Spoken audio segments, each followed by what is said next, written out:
Jokic. Yo, I'm I'm not sure what it is we just witnessed last night.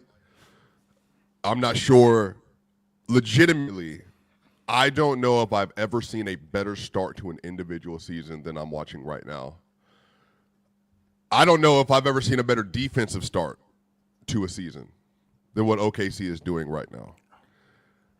I think if you just look at pure individual basketball play, the teams that are playing, the way OKC is running through the league, we are witnessing simultaneously maybe two of the greatest starts to an NBA season, and Mars, Penn, Damian, and Ox for completely different reasons. This is peak NBA basketball. The NBA has never been in a better place than it is right now, and I'm trying to tell y'all, I think we are headed to a true clash of titans. Y'all, this is the panel. This is the best NBA show on YouTube. This is the best place to get your NBA content. This is the best place to get your NBA takes. If you want authentic, real-life takes from basketball players, folks who know the game, this is the place to be. And I'm telling y'all, today is about to be a masterclass. Fellas, what's going on today, everybody? It's good. What's up? What's up, y'all? What's good, yo? Man, Swiper, you scared me and Mars there for a second. Just for a second. Nah, man, I just know ball 24/7, bro, so I would never push agendas like that. But I'm telling you right now, man, like, watching both of those games, there's some really key takeaways, y'all. And, like, obviously, Luka looked, mighty chained up last night, but that's, that's just, I don't know at this point, like, if is there anybody that can defeat that defense consistently? That's going to be the real question, I think, for the whole year. I don't know who the answer is right now. There might be an answer, but I'm telling y'all like this, man, and, Damian, since you are 12 hours ahead of wherever you are, and it is, 4 a.m. wherever you may be, brother, when you think about what you just saw from Nikola Jokic yesterday, how would you describe the performance that he had? So basketball to me is art, and he is one of the greatest artists I think we've ever seen. I think it's come to the point now for me where watching him is poetry, and it's actually invoking like an emotional response, because in a world where we're living in highlight culture, when people are living above the rim, putting people on posters, and we're obsessed with those things, there's a guy here that on most nights doesn't jump higher than a piece of paper, and he's making genius look routine. And this is the second straight season where this guy's going to average a triple-double. And I've made this point before. If you want to win the MVP, you have to do something historic. And that's exactly what this guy is doing. And I think, honestly, when we look back at some of these seasons that he's having, that he's putting together, and if we don't reward it, I don't think we're going to be able to live with ourselves. And I just have no words, man. I tweeted this yesterday. Watching this guy is, to me, like a spiritual experience now. I've never seen anything quite like it. He is going to retire as probably the greatest player that casual fans have never fully appreciated. And if you're someone that never fully appreciated Kobe, if you're someone that never fully appreciated LeBron or Steph, I beg you, please do not make the same mistake with Nikola Jokic, man. Because what we're seeing now is one of the greatest peaks in NBA history. So that's all I got to say about him at the moment, man. It's insane. It's absolutely insane. And, I would actually, Penn, I'm sure you're going to have, words, obviously. Mars, I know you will too. And I would love for Mars to get in his bag today because, Mars, sometimes you can decide to be in your troll bag. I think this is a day for you to be serious, respectfully. And I think to be the PCL champ, Mars. Big Ox, when you watched what you saw yesterday from Jokic, and again, just for context, like I'll share the graphs and stuff later. Ox, he had 52, 11, 10, and 52, 10, and 5 in three quarters. Like when you watch that, like, Well, Swiper, unfortunately, yesterday I had basketball of my own. I had practice of my own. So I had to go back and check it out myself. Sure. I didn't get the same live experience. And to me, there's nothing like watching it live. You know what I'm saying? So I feel like I was robbed of that. although I was, doing my own thing, coaching Right. and whatnot, and it was still amazing. I'm not gonna go as far as a spiritual experience, but the dude could play some basketball, and I think we all know that. I think sometimes I think myself. I speak for myself. Sometimes I get caught up in nitpicking about things that aren't perfection, and I think that would be wrong to do today. The dude is he's amazing on that offensive end of the court, man. He can do everything. It's almost unfair. It's almost unfair. And to your point, Damien, I think we would be wrong to not embrace that and make sure that we appreciate what Jokic is doing right now and just keep watching and keep loving basketball. I mean, he can turn people to fans of this sport because of the reasons you said. He's not a super athlete. He's not a high flyer. He's not super fast. He's not Steph Curry with the shot, but he's still so impactful. And to people that don't really maybe don't love basketball or just watch it for the wrong reasons, I think this is a guy that you should pay attention to, and he can convert you into a basketball fan. Nikola Jokic is amazing. Amazing is the only word I could think of. And just for the chat, because yesterday on my show, I called the Jokic haters at this point. I called them cave goblins because they come out of the darkest corners of NBA Twitter and like the chat, and they're like, "Why are y'all glazing?" Just for context, everybody, Jokic just had the most efficient 50-point game by a center in the history of the NBA. That includes Bill Russell, includes Wilt Chamberlain, includes Kareem, includes Shaquille O'Neal. And he did this versus people that we call Jokic stoppers. Zubac and Brook Lopez are the ideal center tandem to guard Jokic. And the Clippers, they got Brook Lopez to make sure that they have a 5 on the court all time that's at least a good big defender. And they did this with intention because of the series they have lost to Jokic. And so then the way they respond, the Nuggets, is they then say, cool, bet. We're just going to put really good help around him this year. And I think Tim Hardaway Jr. has a big deal in that. Also, by the way, NBA history, for everybody that doesn't know it, that is the most points scored by a center in an opening quarter in NBA history as well, with 25 points. So not only was it the most efficient 50-point game for a center ever, it is also the most points scored in an opening quarter of an NBA game ever. So, Penn, when you look at what you just witnessed last night, what are some of the takeaways that you had? I think basketball is art, but I think it's also science. And I think when I've watched Allen Iverson, Kobe Bryant, Michael Jordan, whoever that I consider great in my life, there was always a competition between the offense and defense to a spot on the court. How quickly you get there, how efficiently you get there, how consistently you get there, how methodically you get there.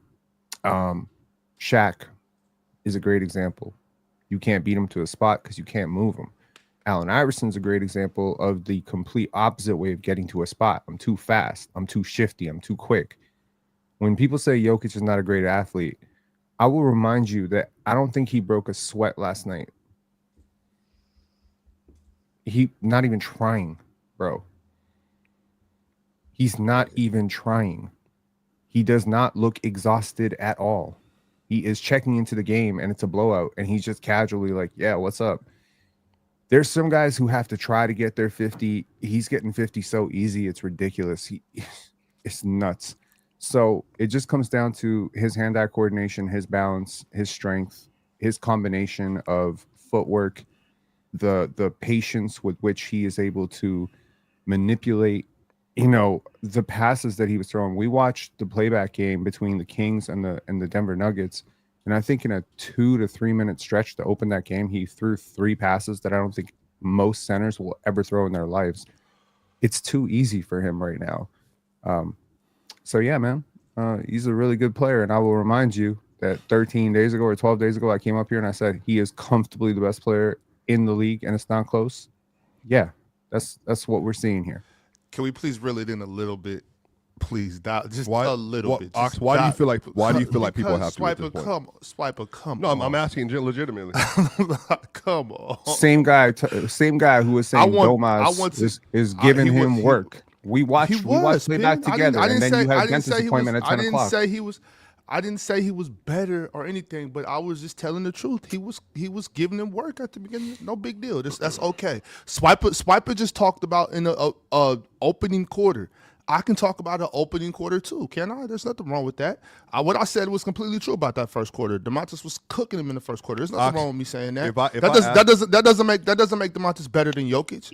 But what I'm saying is, Swiper, we got to tone it down. No, I don't think so. Does it make Weber better than Swiper. He wasn't trying. He threw 3 passes opening that a center could never make. Come on, bro. Well, I mean, that part could be true, but center could never make. I said most centers will never make, and that is true.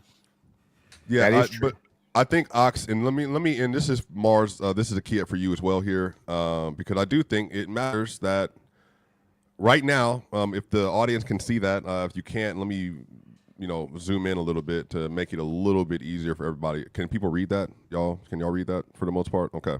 Mm-hmm. So over the last 6 games, y'all, Jokic is averaging 36 points a game, 12 rebounds a game, 11 assists a game. He's shooting 74% from the field and 55.6% from 3. He's the first player in NBA history to have a 35 point triple double while shooting 60% or better over a 6-game stretch, and he's shooting 74% from the field. So, I guess what I'm asking you, Ox, in return with that is legitimately, I'm asking, can you remember a time you've seen somebody have a better start to the season than this? I mean, statistically, I don't think so. I don't know. I don't think so. Statistically, no. But that's not. I'm praising Jokic up here with the rest of y'all. I think he's amazing. I'm praising him too. I'm just saying sometimes we, let's not jump off the building. You know what I'm saying? Let's climb the building and keep talking about how amazing he is without pretending he wasn't sweating. He didn't have to try. He was. That's all. Does he look like he's exerting a lot of effort out there to get his 50 points, yo? Does he look like he's winded and gassed? I've seen Jokic try, bro. I've seen Jokic gassed to death trying to carry that Serbia team. I've seen him try. I have seen him try. You're rolling your eyes right now because you know what I'm saying is true. Okay. In fact, this is the highest true shooting percentage in a 5-game span, averaging 35 points ever. Okay, but all right. I don't want to get into this. I think Jokic is an amazing basketball player. I don't want to get into this because I'm not a Jokic hater. For you, sure, as somebody who has kind of, you straddled the fence of, being accused of a Jokic glazer and a Jokic hater, all within a year and a half sample size. When you watch what Jokic is doing to start this year off, and even yesterday, obviously, what was your takeaway that you had last night watching it? What he's asking you is, did you also have a spiritual experience? I don't think Mars is spiritual. Yeah, no. But it was. Did you have to take a cold shower in the middle of the game? I did not have to do that, no. But it looked easy. To Penn's point, it looked easy. I'm not going to say he wasn't trying, but it definitely did look easy. He definitely does make the game look simple. I think he's the epitome of basketball is a simple game. He does the right thing pretty much every time. Doesn't hold on to the ball, gets everyone involved, creates elite offense consistently, is always in the right place at the right time. Does all the little things, offensive rebounding, screen setting. He just plays the game the way you would want the game to be played. If you could coach your whole team to play like one person, it'll be let's all play like a bunch of Nikola Jokic's. And that would be beautiful basketball. It would be the 2014 Spurs on steroids. I just want to get clarification. Can we finally acknowledge that Jokic was doing the no shooting gimmick for those 4 games? No. Right now, he's doing the no miss gimmick. Okay. Do you think? I do think there's something to wanting. I do think you're not going to get a serious me today. Well, I do think there's something to want to get your teammates involved, especially when you have a new rotation. Martin, just for context too, this year, just for people to understand what Jokic is doing, I did the math yesterday. He has made 101 out of 129 2-point attempts this year. 101 out of 129. That is shooting 78% from two this season. He's currently shooting 87% at the rim. He's shooting 70% in the paint at the non-restricted paint, which is like the short roll mid-range area. He's shooting 82% from mid-range this year. And he's shooting 41% on above the break threes this year and 50% on corner threes this year on lower volume. And efficiency is nuts, man. And I think this year too, Mars, because if the true shooting number is the same as it's been, I think it's 58.3 this season. Jokic on the season now is at 28.8 points, 13.1 rebounds, 10.9 assists, 1.8 steals, 0.7 blocks. He's shooting 68% from the field, 42% from three, 86% from the line. He currently has a 77.3 true shooting, which brings his relative true shooting to like a plus 19.6. I think the NBA record is Steph Curry in 2015-16 with a plus 12. So I don't know. I feel like it's definitely it can. I mean, I hear you, Ox. Like, it can definitely lean into Glaze, but I'm also just like, bro, I don't know if we've seen. I don't really know what to do with that, Ox. I legitimately don't know what to do with that. Swiper, please don't say that, because we got some imbeciles in the chat that'll think that I'm up here saying that Jokic is not great, that Jokic is not amazing. And I'm not saying that Ox, at all. I think I'm with y'all. I'm agreeing with y'all. I feel the same way you feel, Swiper. I'm seeing the same shit you're seeing, Swiper. I'm here with y'all. Like I'm not pushing back. 29 points per game or plus 19 and a half. Like, I'm telling you, what I'm saying is like what do you want me to say? Like, I'm saying it's unfathomable. Like, it's legitimately unfathomable that somebody is scoring that well. What I'm saying, it's literally not only never happened. This is like shattering what we previously the best scoring peak we've ever saw in a season is. I would say is the Steph Curry season relative to the shot diet and all that. Swipe it. All these numbers, right? It's a lot of numbers. Obviously, true shooting, effective field goal percentage, quarters, whatever. But a simple way to understand the dominance of the last 8 days is to put it this way: there's only one player in NBA history who has had a 50-plus point game, a 30-15-15 game, and a 25-plus point game without shooting a single free throw. Shout out Jake Quinn. That's the only player in league history who has ever done that in the same season. And he did that in an 8-day span. So when you consider all the players throughout league history who could have done things like that, considering Russell Westbrook, Shai Gilgeous-Alexander, Michael Jordan, Kobe Bryant. I mean, there are a lot, right? Maybe Kobe Bryant not getting 15 assists and 15 rebounds, but it's a crazy amount of value to provide offensively and defensively. And I think at this point, people are just nitpicking to nitpick, because we would like to believe now that we are so far removed from it that Michael Jordan did not have his haters. We would like to believe that people didn't call Shaq fat and lazy. We would like to believe that people didn't call Allen Iverson inefficient and a chucker, and that they didn't say the same thing about Kobe being a bad teammate. We would like to believe that there was a consensus around how good Magic Johnson was, but people called him Tragic Johnson. All the greats have haters, is what I'm saying. All the greats, even the mega greats, even the ones whose legacy today is unquestionable, had mega haters. People who thought they were overrated, people who thought that their stats were fake, people who thought they were system players. Kawhi Leonard, when he was traded from the Spurs, there was a large contingency of people that said, wait till you see him outside San Antonio. He's a system player.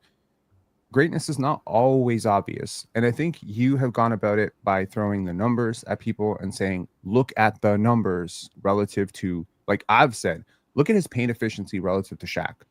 Look at his passing efficiency relative to Magic. Like, we're talking about the same player here. But people will always say, but he got clamped by Alex Caruso. So yesterday I typed out a Jokic hater manifesto. Would you like to hear it?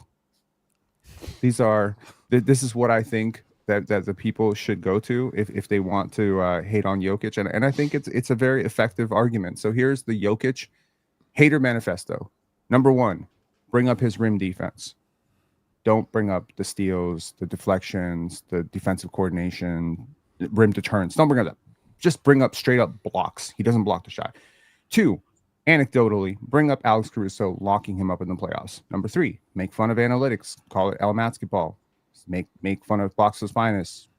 Point to the invalidity of defensive box plus minus. How could he ever be better than Wemby or Alex Caruso defensively in that sense? Number 4, compare him to some ridiculous big from a past era and say he would never, ever be able to be as good as that player. I suggest Patrick Ewing or Alonzo Mourning or Dikembe Mutombo, one of those guys, or Chris Webber, Ox. You can bring that up.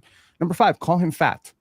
Call him fat or unathletic. Say he moves like molasses. Number 6, imply that he stat pads or that his assists are fake somehow. Shout outs to Kendrick Perkins. Number 7, defer credit from him and gift credit to his teammates for being so good and carrying him. Number 8, imply that it doesn't matter because it's not the playoffs, and we all know that he's had some bad playoff moments. Number 9, randomly mention that Giannis is better, Luka, Wemby, and SGA are on the same level. Penn, you are absolutely cooking Jokic right now. Absolutely. That is the hater manifesto. Go to it. That's your playbook. I read your playbook, and cool. But Swap, I think to your point about the league starting so incredibly well, I think especially the first 2 games, Wemby was like this new shiny toy that we had never seen before. And I think sometimes we can get bored with greatness, but really like Jokic, Giannis, and these guys really did start the season like this too. And I think when we're talking about like the efficiency stuff is absolutely not lost on me. I know it's nerding out a bit, but it's not lost on me because I think the difference between good and great players is usually efficiency. But when we're talking about all-time peaks or all-time greatness, the type of efficiency that Jokic is operating in right now is sort of uncharted waters. So that's where I think the efficiency is taking me to places where I'm like, this is definitely the highest peak or one of the highest offensive peaks we've ever seen. And I think the numbers are backing that up. Yeah, and I think, Penn, you're probably even a little bit caught on this than I am. Because I think for me, I'm just kind of like, at this point, I expect it. I think Jokic has gotten overglazed for a lot of people, and this is why the chat is so reactionary, and a lot of people are so reactionary that they're like, I don't want to hear about it anymore. But, man, I think at this point, I just think you just got to not care, bro. Like, it's just – I don't. But I think I think the issue is that what I will say, Ox, too, the thing that's surprising me about this Nuggets team, they're number 2 in defense right now, and they're 11 games in the year. Like, I don't know if that lasts, but I mean that's their defensive effort. The Clippers shot super well yesterday in the first half. They were going crazy. They lost 5 straight games, so they're trying to get like their win streak, going and all that stuff.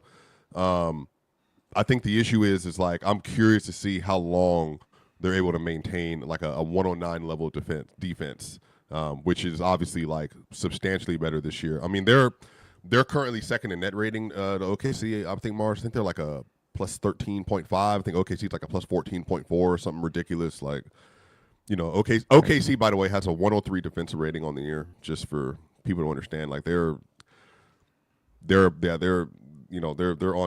the path to breaking all defensive metrics that we've ever seen in the sport. Yeah. But yeah, man, like go ahead.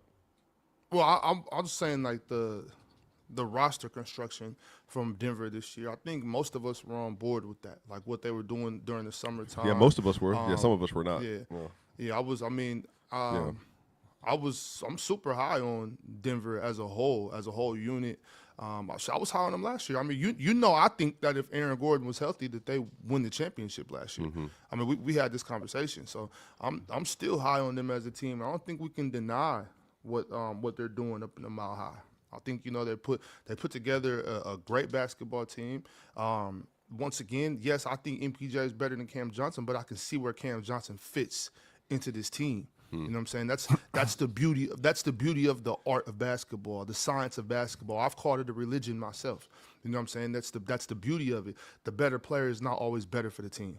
You know what I'm saying? I think getting Bruce Brown back, Tim Hardaway, obviously J-Val, who a lot of y'all aren't very high on, I think is great for this basketball team. I think that Swiper, I think y'all did a great job with this team, and I think it's fair to say that they should be the favorites this year. I don't think OKC can beat them healthy. I don't think they could have beat them healthy last year, and I don't think they can beat them healthy this year. Yeah, look, we're talking about OKC on the other side, y'all, because we have a lot of great basketball. We have a lot of super chats pertaining to the first topic, but man, we got a lot of stuff to get into, and we had a lot of basketball games last night, like a grip. So we'll be back on that, y'all. But you know what we got to do? We got to shout out Splash Sports, y'all. This is one of the best things I've ever used on the sports side. You got to stop playing the house. You got to play other fans and still win, even if you miss a leg. Now, quick picks on Splash is the new peer-to-peer DFS game where you pick more or less on at least 2 player projections. Your entry gets matched with other players at the same buy-in and pick count. Now, here's why it's fire. You get fair matchmaking. You're competing against people, not the house. It requires more strategy. A diverse range of lines means you can find multiple ways to outsmart other players. Better odds. You don't need a perfect card. All you got to do is have more correct picks than the group, and you win cash. If multiple players tie for the top spot, they still will split the prize. So new users can use code PLAYER for a deposit match up to $50 and a 100% boost on your first entry. Hit the link in bio and build your quick picks, and let's see who really knows ball. Ox, you got any love for us on the Splash Sports side? Or do you know we have people still in the Survivor contest? No, actually, Bird North actually won. Yeah, he won for yesterday. Yeah, he did win. He won out. So congratulations to him. Shout out to him. Do you know how much you got? There will. Oh, it was 20. The pot was 2,500. Hey, so, shout I'm out gonna drop my. Hey, I'm gonna drop my my Cash App in there because I feel like I deserve a little bit of love for that, for all the ball knowledge we dropped over the last year. Maybe, I mean, you tithe $250. That's 10%, right? We tithe in church, so like, should there be a tithe to PC because of setting up the opportunity? I won't. Oh, never mind. My bad. Ours doesn't like that idea. I'm sorry. But Swiper, don't forget though, we have another one coming up. So y'all keep your ears open. I'm sure we will let y'all know as soon as that happens. Everybody get involved. It's very possible to win. It could be you next time. I was a Pascal Siakam sell job away from getting it myself. So, you know what I mean? Like, y'all take part, man. It's really fun. It only costs a couple dollars too, man. So just, get involved. Yeah, no doubt. Yeah, I've been cooking on Splash on the NFL side, man. So shout out, man. I can't, it's just insane. But y'all, Swiper, I'm disappointed in you. I thought you were the straight. See, this host done rubbed off on you. That's what I was getting at. I'm on the straight and narrow. The money wasn't going to me; it was going to the team. I didn't do nothing this time. I didn't do nothing. Man. Nah, I'm saying, Ron, like somebody, about 10%. Somebody won on the Splash Sport. They won $2,500, so I figured they could funnel $250 to us. Just like it's good, good tidings. Like, hey, Oh, Swiper, don't worry. You using words like funnel. That's peak scammer. Hey, don't worry about it. Hey, I've been had aspirations for that 2,500, Swiper. Don't even worry about it. Hey, everybody up here, we taken care of.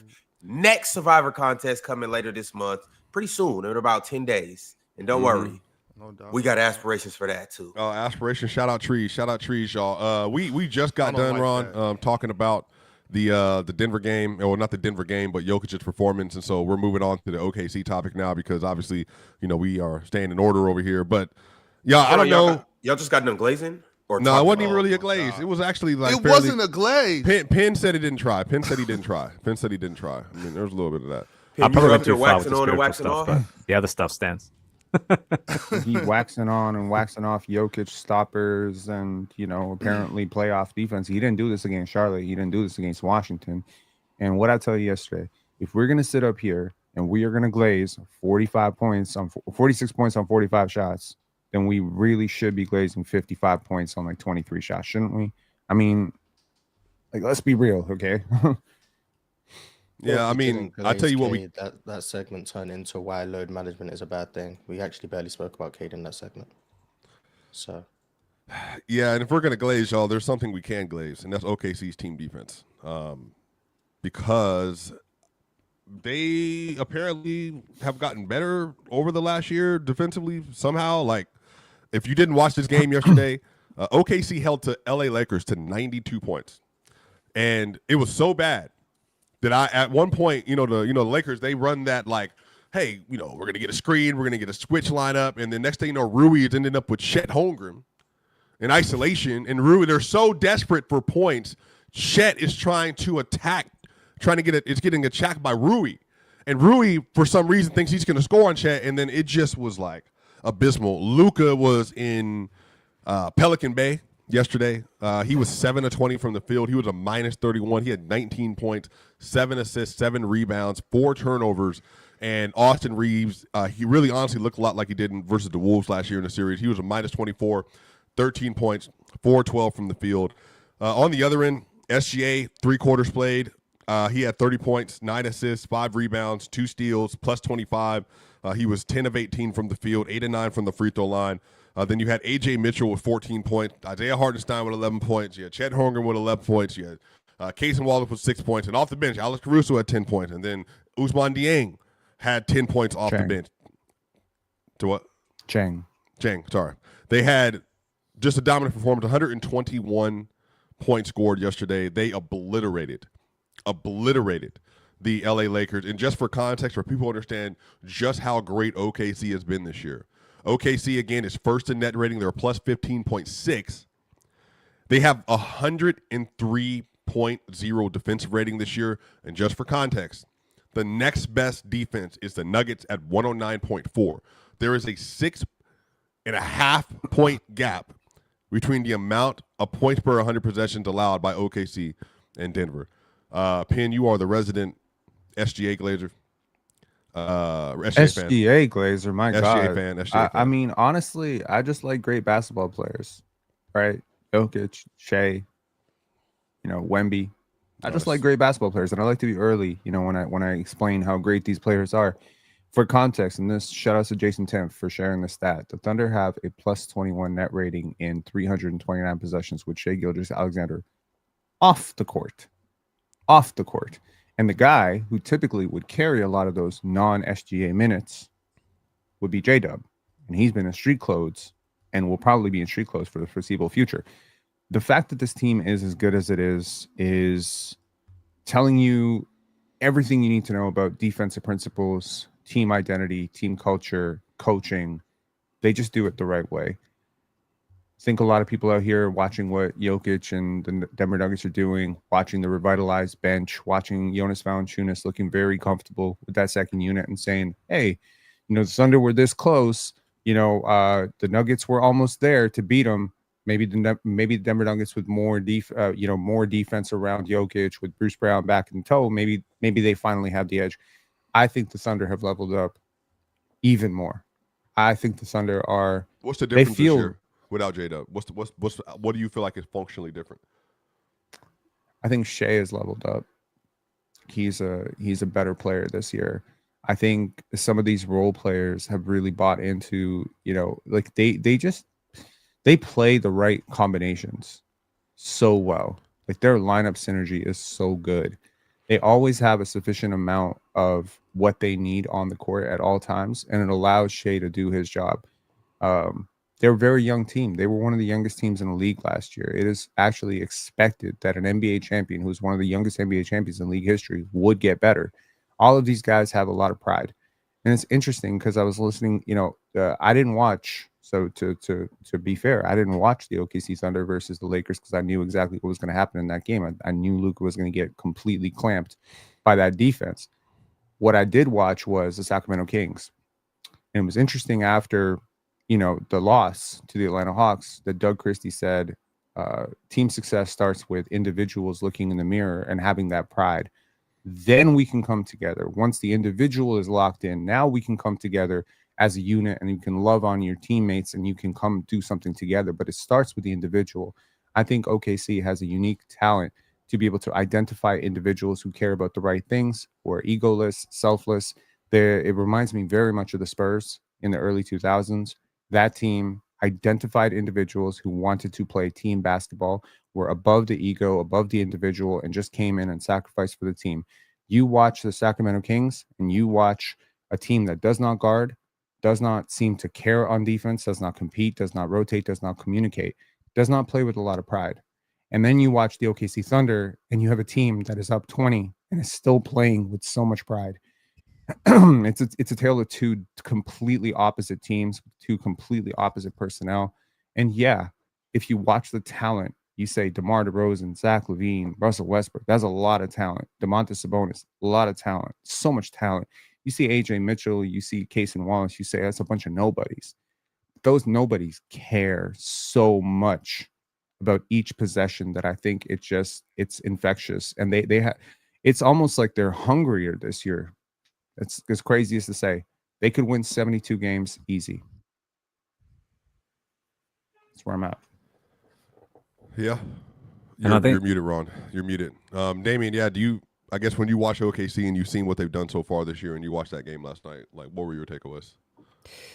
I was really excited for the game. I thought it was going to be far more competitive. I think a lot of us did. But I think if we're talking about guys like Jokic or some of the best guys figuring out offense, I think OKC has figured out defense. And I think to me, I think they're the best defensive team I think I've seen.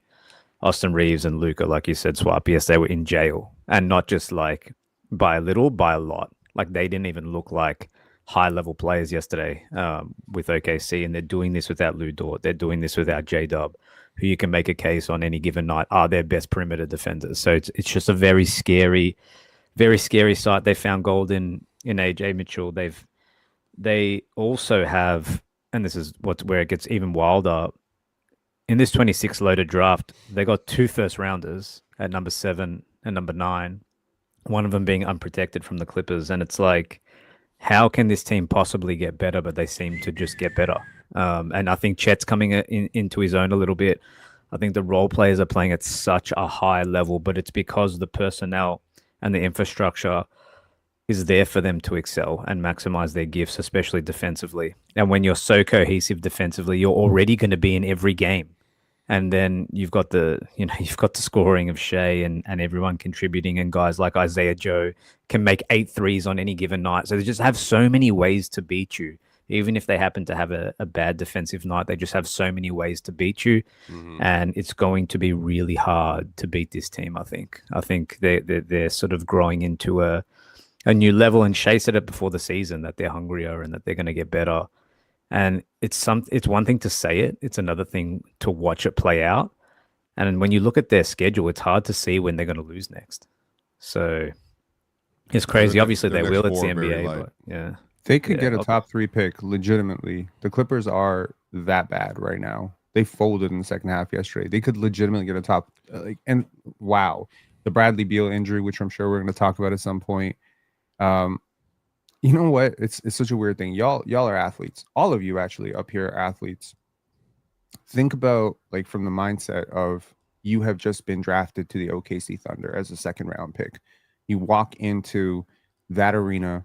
You walk in, you shake hands with Sam Presti, you shake hands with Mark Daigneault, you meet Shea Gilgeous-Alexander, you meet Cason Wallace. You see your star player cares about the game to the level that he does. You see the excellence of your coach and your coaching staff, your medical staff. You see the investment that has been put into you as a small market team. How could you not compete? How could you not try? Organizational culture, I think, is so important. And I think about like teams that don't have it. I mentioned the Kings. I'll mention the Pelicans as well. When you walk in and you're a Pelicans draft pick, you know you're not being taken care of. You know you're not serious. You know there might be some instability with your leadership. You know some guys are going to get traded. You don't feel that like we are a serious organization. And so you don't hold yourself to that standard. I've seen it over and over. I mean, I've seen it with the Toronto Raptors be a joke for like 4 or 5 years where everybody who walked in here was like, I can't wait till I leave. That's not what OKC feels like. It feels like you walk in, you better play ball because everybody plays this way, right? Everybody cares about this. Our star player cares about this. And it brings me to that point of if your star player cares about the right shit, making your teammates better, playing defense, communicating, having the tough conversations, you will probably be a good team. But if your star player cares about it and your coach don't care about it and your organization doesn't care about it and your GM and your owner don't care about it, it's never going to work, man. You need everything to line up, and then you need an extraordinary amount of luck to win a championship. I look at someone like Giannis in 2017. I penciled it in my mind. He's going to win championships, right? I saw Shea 2020. I'm like, he's probably going to win championship 2021. It's not that complicated. Your star player has to care. Yeah, Mars, when you, like, are you Were you impressed with what they did yesterday? I mean, were you even expecting that the Lakers were going to have a worthy performance versus OKC? Did you expect better from Luka? Were you surprised by what you saw? When OKC play good defense, I'm not really surprised at this point. That doesn't mean I expect everyone to have a bad game against them, but it does mean that when stars don't have good games, I'm not surprised by it. I think to further illustrate the point, you said they have a 103 defensive rating and second place had a 109.5 or something. That's the same gap that the San Antonio Spurs in 2007 had over the average team in the NBA, a 6.5 point gap. So OKC relative to the second best defense is the same as the 2007 NBA championship Spurs had over the 15th ranked defense. Well, the average, not the actual 15th, but the average. I think that says a lot about how dominant they've been to start this season. Functionally, I think they've changed a few things. I think that they're opening up the middle of the floor more, which has opened up Chet's game, which I think has been quite a cool exploration of his game. I think they're just the best team in the NBA. I don't really hesitate with that either. I just think they're the best team in the league. And then Shea is obviously improving as a decision maker, passer. I think it's huge that he can command the usage and the time of possession he does without turning the ball over. I just think they're really good. I don't really have much else to add other than that. They're just amazing. And the fact that they barely have to play their starters in fourth quarters at this point helps a lot. That gives their depth pieces more time, more minutes. It keeps their stars well rested, which means they can win even more games. They're really close to being 13-0. Like that Portland game, they were up 20. They blew the lead, and shout out to Portland for managing to come back. But they're very, very close from being 13-0. Maybe even if Isaiah Joe's foot isn't on the line, and that's fouled on a 3 instead of a 2. Now we're in overtime, and I'd put my money on OKC personally. So like that's how close they are to being 13-0. Just been absolutely dominant, and I think 70 wins is more than on the cards for this team. How close are they to being like 25-1? Their next set of games are ridiculously easy. At Charlotte, at New Orleans, Sacramento, at Utah, Portland again. So revenge game, they'll have that on their mind. Minnesota, Phoenix, Portland, at Portland again, at Golden State, Dallas, Utah, Clippers, Timberwolves, Grizzlies, Spurs. I would anticipate they probably lose one more game before Christmas, and my money would be on the Spurs. Maybe. And even then, back-to-back Spurs.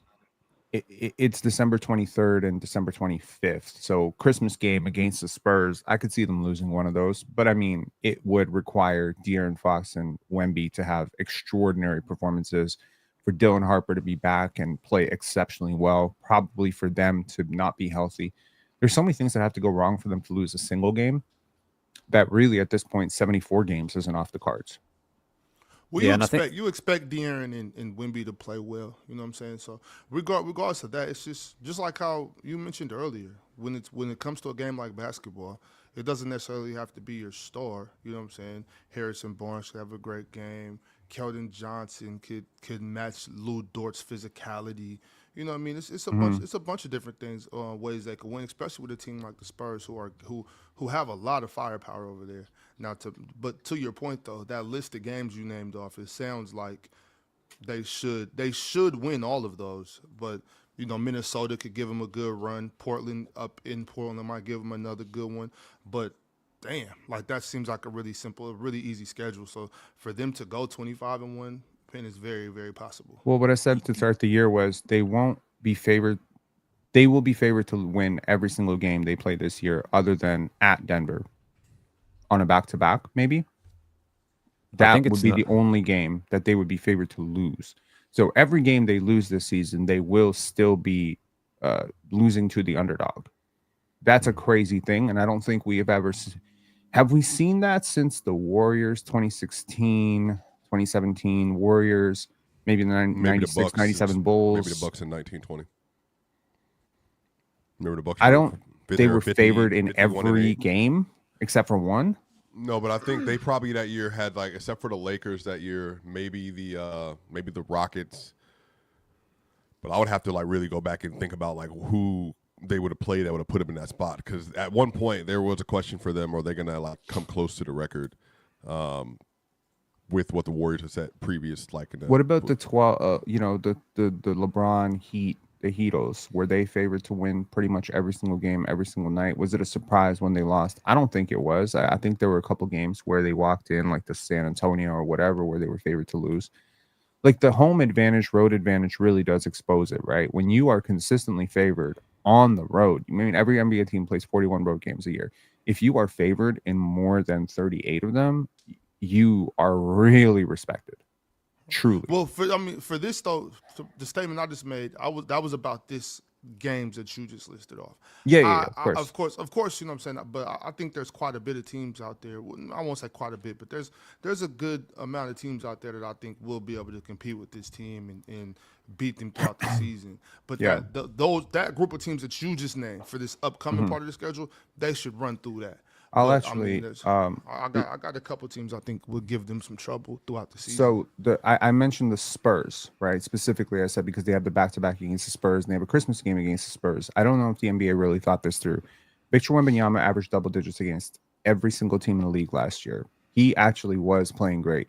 There is one team, however, that he did not average double digits against. So, to put it out there, he averaged 34 against the Sacramento Kings, 40 against the Wizards. He put up 27 versus Denver. He averaged 6 points per game on 20% shooting against the OKC Thunder in his one game that he played. He only took 5 shots in that game. They still have to make that game though. Like regardless of what Wemby did with them last year, for the Christmas game, it has to be OKC versus them. You got to do the Chet Wemby thing. Like that's a good job from the NBA. I think that was a perfect matchup for the NBA. Sure. And I mean, in fairness, as a rookie, he averaged 20, but again, on abysmal shooting. And it's just, I think right now, if I'm thinking about how do I stop Wembanyama from what he's doing, I think the OKC Thunder have the best personnel to do it. It depends. Well, you don't want to make it easy for him, though. But I feel like at this point, like it won't be easy. Say player A. The best thing that will stop them is OKC's defense. I mean, I think you can put anybody right here. Okay, flip the narrative. Is there a player that OKC cannot stop? Is there a player that will give them trouble in your mind? Jokic. Well, I mean, even Red Van Vliet last year, but even like obviously you can say Jokic. We've seen what Jokic's differences were in the series last year. He had a game where he was like, "Come on, Jokic, we need a better game." And then the next game, Jokic comes back and goes crazy. And then he has a game where, he's kind of like, all right, Jokic, you could play better than that. Then the next game, he has a crazy game. So it's like, even with a guy like Jokic, who obviously he had 55 points last night and went crazy, uber efficient all year, it's like OKC is the best team to slow him down. And then Giannis went crazy in the in-season tournament, but we all know, like, if there's one defense that we can throw out to Giannis that you can expect to slow him down, pretty sure everybody's taking OKC without thinking twice. Yeah, and I think Swiper's point as well. I think you can put anyone there, and they're going to be the best. They're going to be the best. They're going to be in the best position to slow them down. But I think we're so early in the season that it's crazy. We're talking about this. We know they're going to be the number 1 seed. I think the conversation already, even though we're so early, is switching to, are they beatable in a playoff series? And I think that's where we probably have to start having a conversation more so than the regular season. We know they're going to roll through. They're going to win probably 70 games. They're going to get close to winning 70 games. But in the playoffs, and this will depend on competition and how other teams shape up, the Denvers of the world, the Houstons of the world, what do the Lakers look like when LeBron comes back? But I think the conversation will now steer towards, are they beatable in the playoff series? And it's obviously different to the regular season, but I think that's where we're heading already. And it's only been, 12 games? Which is crazy. Well, 13. I think they're 12 and 1 at this point. I think they're 12-1. Denver is 9-2, so they played 2 more games so far. But look, on the other side, we're gonna get to some of these crunch chats. Hold on, right quick, Swiper, because it's still a lot of games left in the season, and before we even get to the playoffs, we got to make sure that we check out these regular season games so we can really analyze these teams and see if they're actually playoff worthy. Well, the best way to do this and the easiest way to get in the game and get last-minute tickets is via the Game Time app. You see, the Game Time app has some nice perks that you can take advantage of.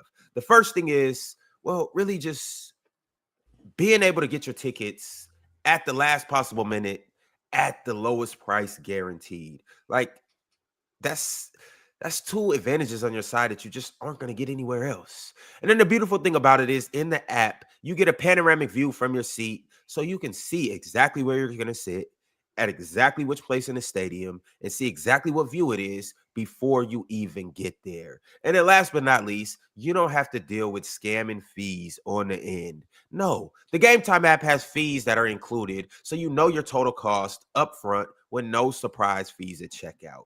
All of this is the reason why you need to download the Game Time app and use code PLAYERS for $20 off your first purchase, and ultimately just to get the easiest, most convenient way to get into the game. So y'all go do that. And before you get to the game, you know, the food at the game is pretty expensive.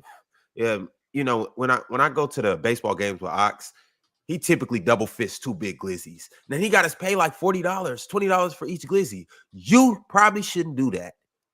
You should go to factormeals.com/playerschoice50 off to get your food before you even get to the stadium. Now, I know the seasons have changed, which means you probably have more on your plate. You might be in school. You might have a hectic fall work schedule. You might have other family members that need more of your attention and all of that good stuff. And the thing that you don't want to do is spend time in the kitchen, prepare meals for hours, when you could just go to Factor Meals and get tasty chef-prepared meals that are dietitian approved and delivered right to your front door. They have over 65 weekly meals made for how you want to live and what you want to eat like. And the thing about it is, we up here on the panel eat Factor Meals every day because that's how we're able to stream for 3 hours, Monday through Friday. And then on the weekends, you got Press Box, you got Chill with Chill. We have playbacks. How do you think we're able to maintain such a busy schedule? You got it. Factormeals.com. They have more variety, more meals. They support your wellness goals. They have global flavors. And ultimately, 97% of customers say that Factor has helped them live a healthier lifestyle. So what you need to do is eat smart at factormeals.com/playerschoice50 off and use code playerschoice50 off to get 50 off plus free shipping on your first box. That's code PlayersChoice50 off at factormeals.com/PlayersChoice50 off plus free shipping. Get delicious, ready to heat and eat meals delivered right to your front door. Now, Swiper, you had said something about crunch time chats. Let's go ahead and run those. We ever going to talk about Steph Curry when we get done with this crunch time chats? Yeah, So today we still got to talk about Steph Curry. We still got to talk about Bradley Beal. We still got to do the fast breakdown. Whoa, what's that? We still got to do the fast breakdown. And then we still have to get to our rankings today. We got a fire segment today. Mars, you remember once upon a time we had talked about the top 5 players in the world. And I had said a bogus statement that this might be the best top 5 players in the world since the 2000s. And so we are going to pick 4 years, including this year, since 2000, and we're going to see which year really had the best top 5. So we're going to get to that in a little bit. Y'all make sure to stick around. In the meantime, some people have sent through some super chats, so let's go ahead and honor those people. I'm going to start with my man, DeMarcus Thomas. DeMarcus said, belt to ass again. It's OKC than everyone else. Plus, we got that Clippers pick and 3 more coming in this year. I thought he was going to say we had that Clippers pack, but they had the Clippers pack and they got the Clippers pick and 3 more coming this year. SGA sat out the 4th again. Wish we can stat pad. I don't know why you Nothing want to to be said about that. I mean, but yeah. I think Okay, I don't know if they're goods. taking a shot at someone or not, but like, yeah, there's no need to play when your team is like without you on the floor is dominating. So he'll be fine. The more rested he is long term, the better anyway. Phil Boy 7 said, after the first 2 double overtime games, SGA been averaging 35 and 7 on 50, 40, 90 while only playing 31 minutes a game. You can make the argument 2 players are better than him.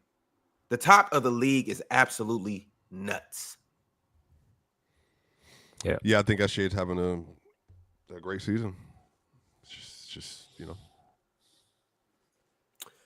Can we only make an argument that two players are better than SGA, or is there potentially a third or fourth? well, I mean, some people. But the third would be Luka.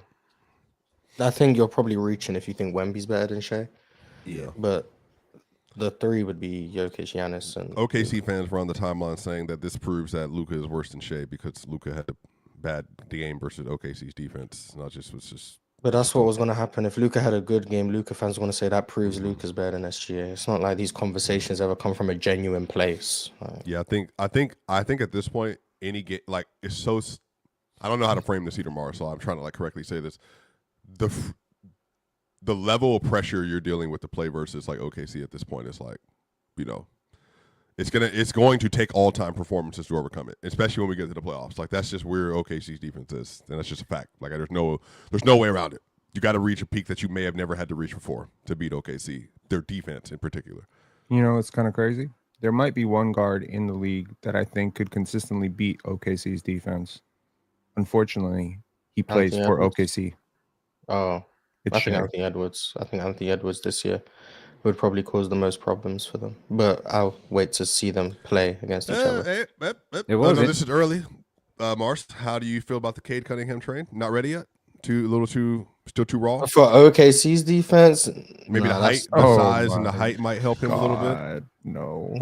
Yeah, but the lack of explosiveness, the struggles around the rim, the 3-point volatility, I think there's too many questions of him as a scorer. And at this point, from what I've seen, seems like he's a threat from all over the court. He has the first step to get past the first line of defense. I'm very curious to see Ant against this team. No, I'll just say that. I'm very curious. When is that game, Pin? Which game? Minnesota, OKC versus the Wolves. It's coming up. Actually, hold on. I will. You trying to book it on Playback? Yes, I absolutely am. So hey, I Ox, Pin, hit Jordan, you up. chill. Oh yeah, we gonna be in contact for that game. Swiper, I want to just say real quick before we move to the next one. I think that's where you take advantage of OKC. I don't think you really stress this regular season with OKC like regular season loss. It's like it's what it is. I think in the playoffs is where you beat OKC. You know what I mean? Just them. It gives because y'all talk about how you scheme, got more time to scheme in the playoffs. You're playing them for the whole week or whatever it may be. That defense has to stand up like that for 7 games. You know what I'm saying? That's the hard in those part, 7 games. Yeah, you know what I mean? And in those 7 games, especially if you got a coach that's willing to make adjustments and willing to try different things that other teams might not be willing to try, that's where you have to take advantage of that team. You know what I mean? So I think teams need to look forward to the playoffs. I don't think you really expect to beat them in the regular season. Of course, you play hard and you try to beat them in the regular season, but in the playoff is where you're going to have to take advantage of them for sure. Yeah, we don't get Denver OKC by the way until February, and we get 4 games between February and April between OKC. So we're not gonna. Hey, get Swipe, that but for a while. that's best case scenario actually. If they're both, I don't know, projecting like OKC's like what 36-6 and or 4 at that point. Who knows? And then Denver is I don't know like 28. what's Mars realistic 30-9 maybe something like that. That'd be Possible, yeah. that would be quite the show. I'm not gonna lie, I would be very much looking forward to that. That'd be quite the show. Unless like both teams are just low managing and resting at that point, that's gonna be beautiful because we get to see them closer to the playoffs. We get to see where their rotations are more solidified. We get to see both teams knock on wood. Get to see Valanciunas versus Isaiah Hartenstein. Yeah. I've been slowly digging Hard up. don't Like, want that spot. I've been slowly digging up like how stars have done against OKC, just because it just kind of provoked a thought in my mind. I haven't really found any stars other than one who, and again, I'm still digging, so I could just, this information is not readily available. Like, what do stars average versus OKC? But for context, last year Anthony Edwards put up 22.3 points per game on really terrible efficiency. He shot 36% from the field, 31% from 3 against OKC in a pretty healthy sample size of 4 games.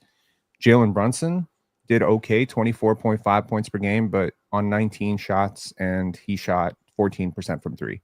So really bad. Donovan Mitchell, He's so horrible. 9 points a game, right? 9 points per Yeah. game. Remember we had those talks, Yeah. Mars, last Mhm. year? On First three- team All NBA. Yes, on 19% shooting for Donovan Mitchell and 27% for three. The Tatum Brown game. Was that in Boston or in OKC when they put Dort on Tatum in the second half? That was in You Boston, remember I that think. one? Boston. Yeah. Because I think Tatum was going off, and then they put Dort on him. Then it was just like, So yeah, and I mean Cade Cunningham last What year. I about mean, what about granted, what about Hallie? What about Hallie? Well, I have not looked at Hallie yet. I did look at I'll Cade look. Hey, well, don't. last year. Don't look Cade, at Wonder why. Cade, I haven't looked yet. I was I got talking it, I about the got it. top 10 scores. Cade Cunningham last year, he had one game against OKC. He had 11 points in that game, 5 for 18 shooting, 0 for 4 from 3. The previous year, he had 17 points in his one game. Very small sample size, cross conference, but shot terribly in that game. Loads of turnovers. So the one player who has done better than his season averages is actually Jason Tatum. Shout out to Chill. 29 points, 29.5 points per game last year was above his season average. 47% from the field, 32% from three. So to me, it's like if you're a star going up against this team, you better have great spacing around you because that's the only way you're going to beat this team. That's All how I right, look at it. the next super chat I got is from Chavo23. Speaking of which, Mars, Chavo said Luka gets full court pressed by Caruso, Wallace, and AJ, while SGA just sits in the corner guarding Vando. Meanwhile, on the other end, SGA has Austin Reeves guarding him. Must be nice to have all these defenders. It's still Luka over SGA. Fellas, before you guys answer this, I'm running a poll in the chat. I'm asking you guys actually who's better, Luka or SGA? Thoughts on this stuff?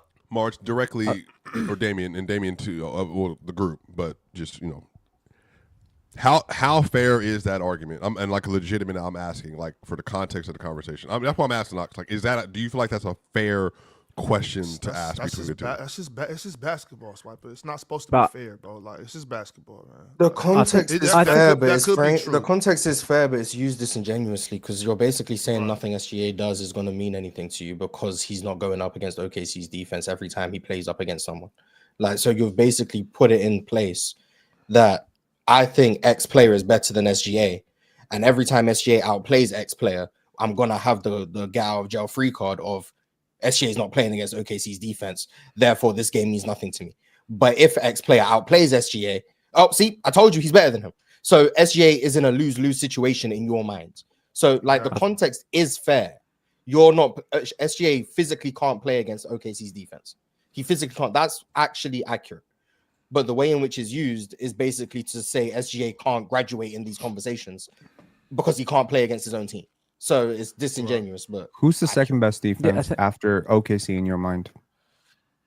that one will become more matchup dependent, depending on who's going against who and all of that stuff. Houston would be a team I would feel strongly for if they go out of that zone. Orlando on paper. I like the Spurs too. The Spurs defense with Wemby at the rim. Those would be the teams I would think about. Hey, Mars, But they're all so far below. Okay, I'm not saying Denver. But they're so far below. Damn those numbers, Swiper.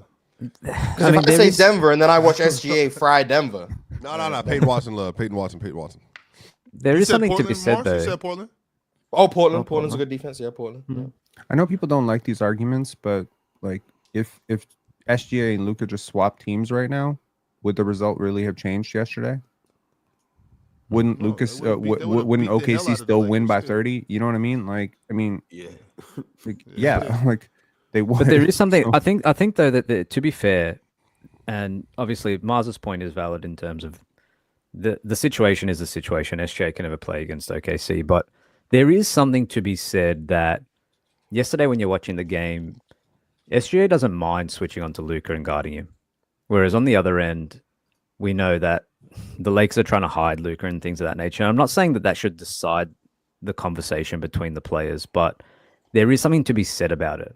And I think if you're talking about Jokic and Giannis and SGA and Luka, and you put it in a vacuum and you say, in a playoff series, I think personally the margin for error when you have Luka is a lot lower, just because he can't play D to the level. You can't do some of the defensive stuff you want to do if you've got 5 guys out there that can guard the ball, that can guard the initial action. So I don't think it decides them as players. But when you're watching the game yesterday and your best player can switch on to the other team's best player, who's an all-time great scorer, an all-time great offensive guy, it's not nothing.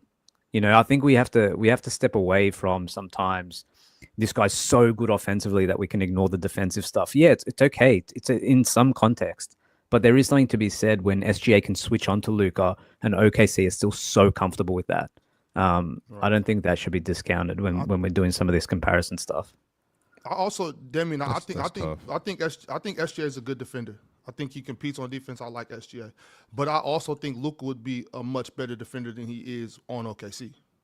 You know what I mean? Like when you're playing defense with Caruso, Wallace, Dort, Chet, and J Dub when he's there, your sure. individual defense is going to look a lot better. You know what I'm saying?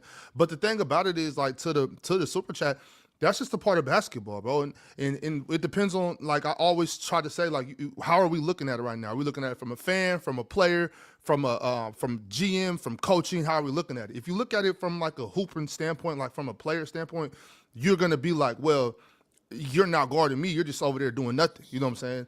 But if you're looking at it like from coaching standpoint, any other standpoint like that, it's like, well, that's just how the game goes. Why do you think I got Lou Dort?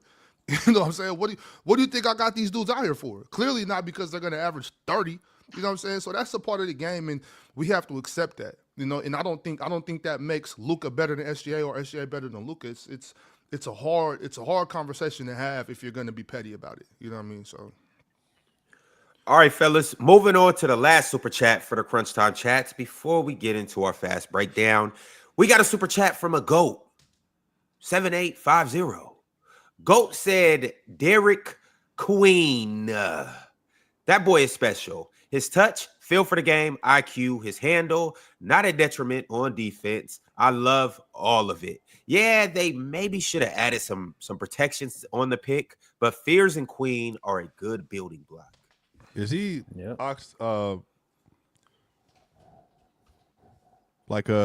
he like a Antoine Walker Zebo combination a little bit? Does that make sense? Because he kind of reminds me of that a little bit. If that makes sense. I could see that. I see that spot. Maybe don't use Antoine Walker because Penn not going. He can't. Well, Celtics Antoine Walker was. I don't care what's a hooper. Like so. Else, you know? Yeah, Celtics, but Antoine Walker was still like, even if you don't love his game. Swiper, but you're not gonna like this either. Yeah, I know exactly where you're going. And I'm not even going to do that. But hey, Ron, if you're picking up what I'm putting down, Ron, all right, you're right. All right. No, but you're 100% right. Boris Diaw, Zebo, I like and Boris. Antoine Walker. I feel like that's kind of where he is. A really big Boris, Boris with Zebo footwork. He scores better than Boris though, and he shoots better than Boris with that Zebo. Yeah, he has a Boris Diaw brain. His brain is so slow already. Like how he's processing the game, how he's seeing the coverages, like he is special. Mentally, he is very, very special.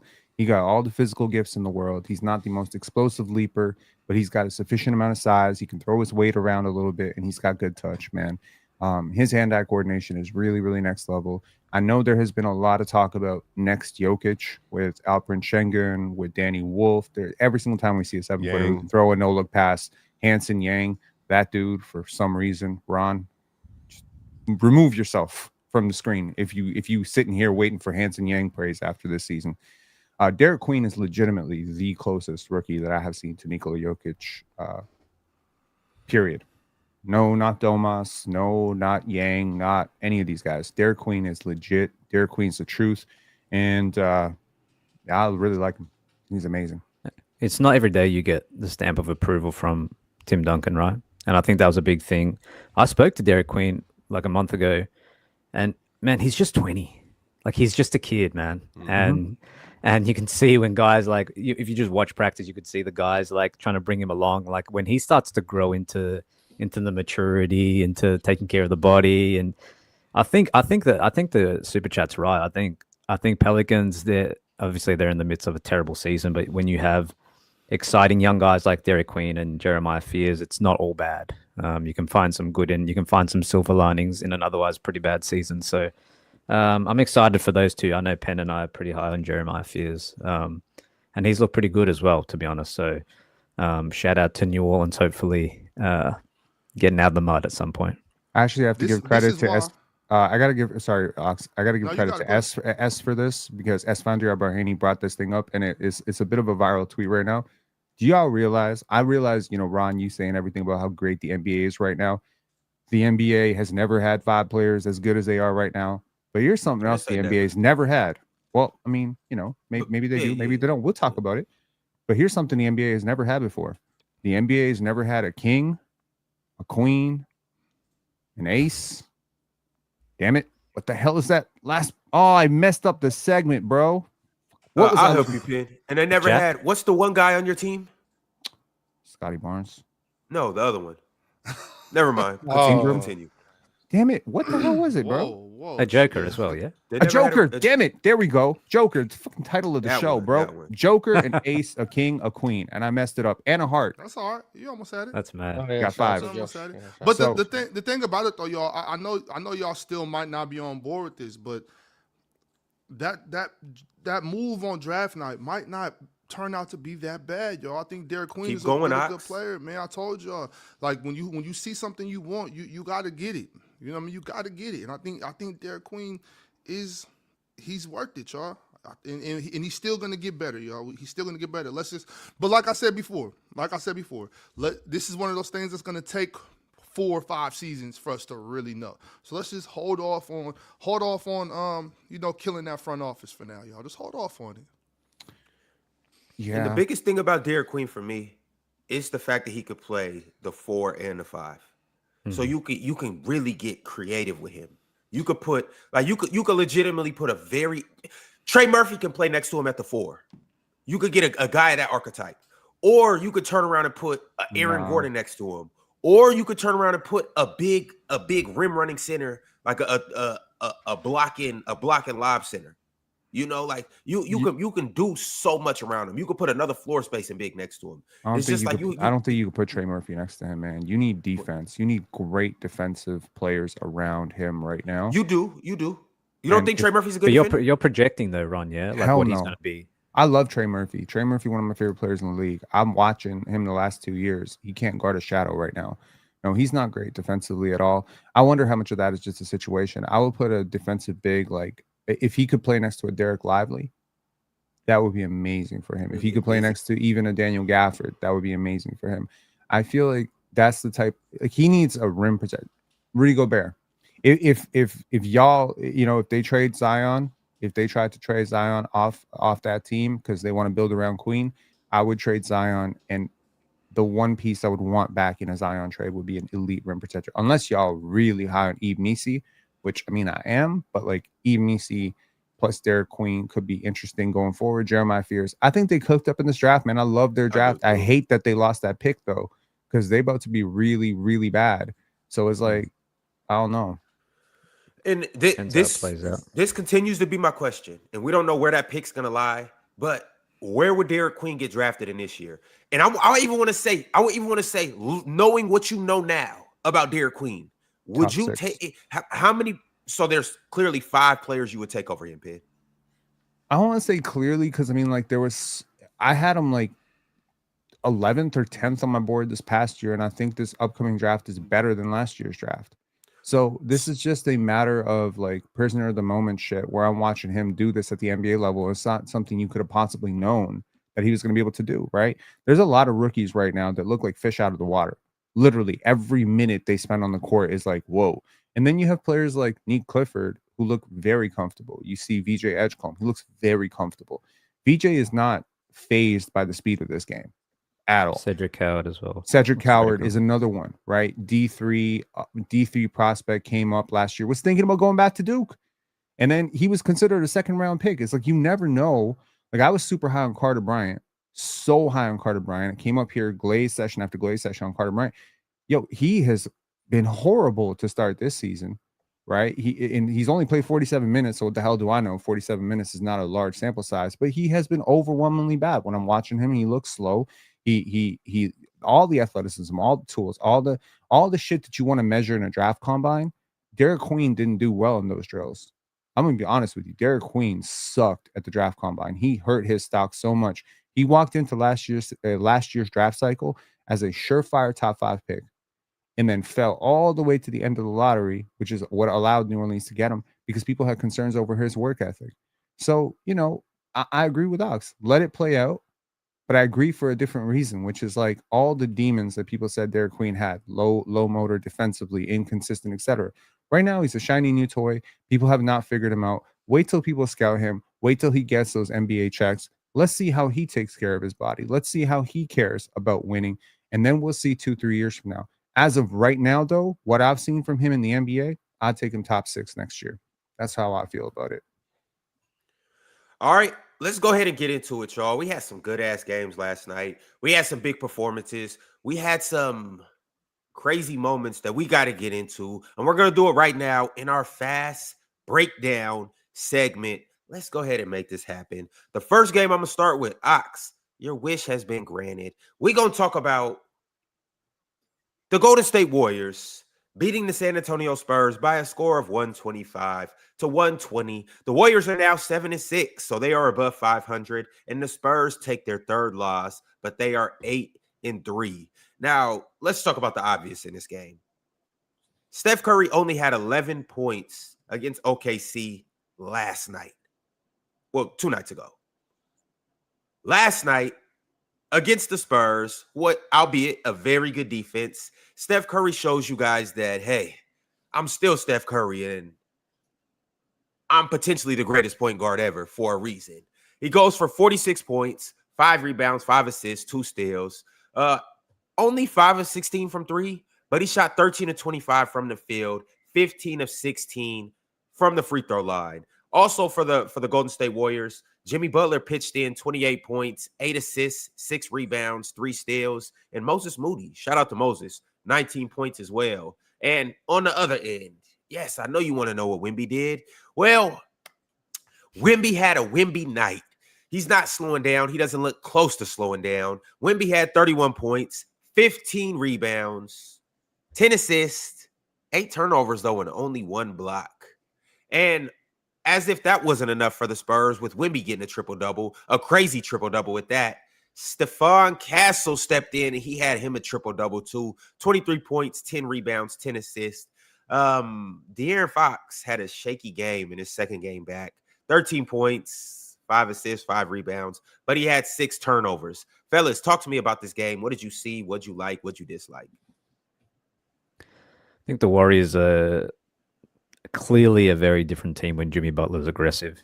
I think he had 28 points last night. Correct me if I'm wrong, Ron. Yeah, he did. But they're a completely different team when he's just not coasting in the regular season. Like if Jimmy Butler's aggressive, it opens up the floor for Steph. It opens up the floor for guys like Moses Moody to have the night he had. The only problem is he just can't do it. He just doesn't do it every night. And it took a superhuman effort from Steph to beat a young Spurs team who honestly made some mistakes down the stretch, but they're young. It's going to happen. But yeah, the Warriors hovering above 500 again. They'll probably be 500 again by the end of this month. So it didn't move me or anything. I just think that they're a completely different team when Jimmy Butler's healthy. And this is why in a playoff series, they're still a scary team if you happen to match up with them. Damian, does it concern you that Jonathan Kuminga is already slowly getting into the doghouse? Yes, most definitely. 0 points last night. 0 in 12 minutes. -10 in a game where you won.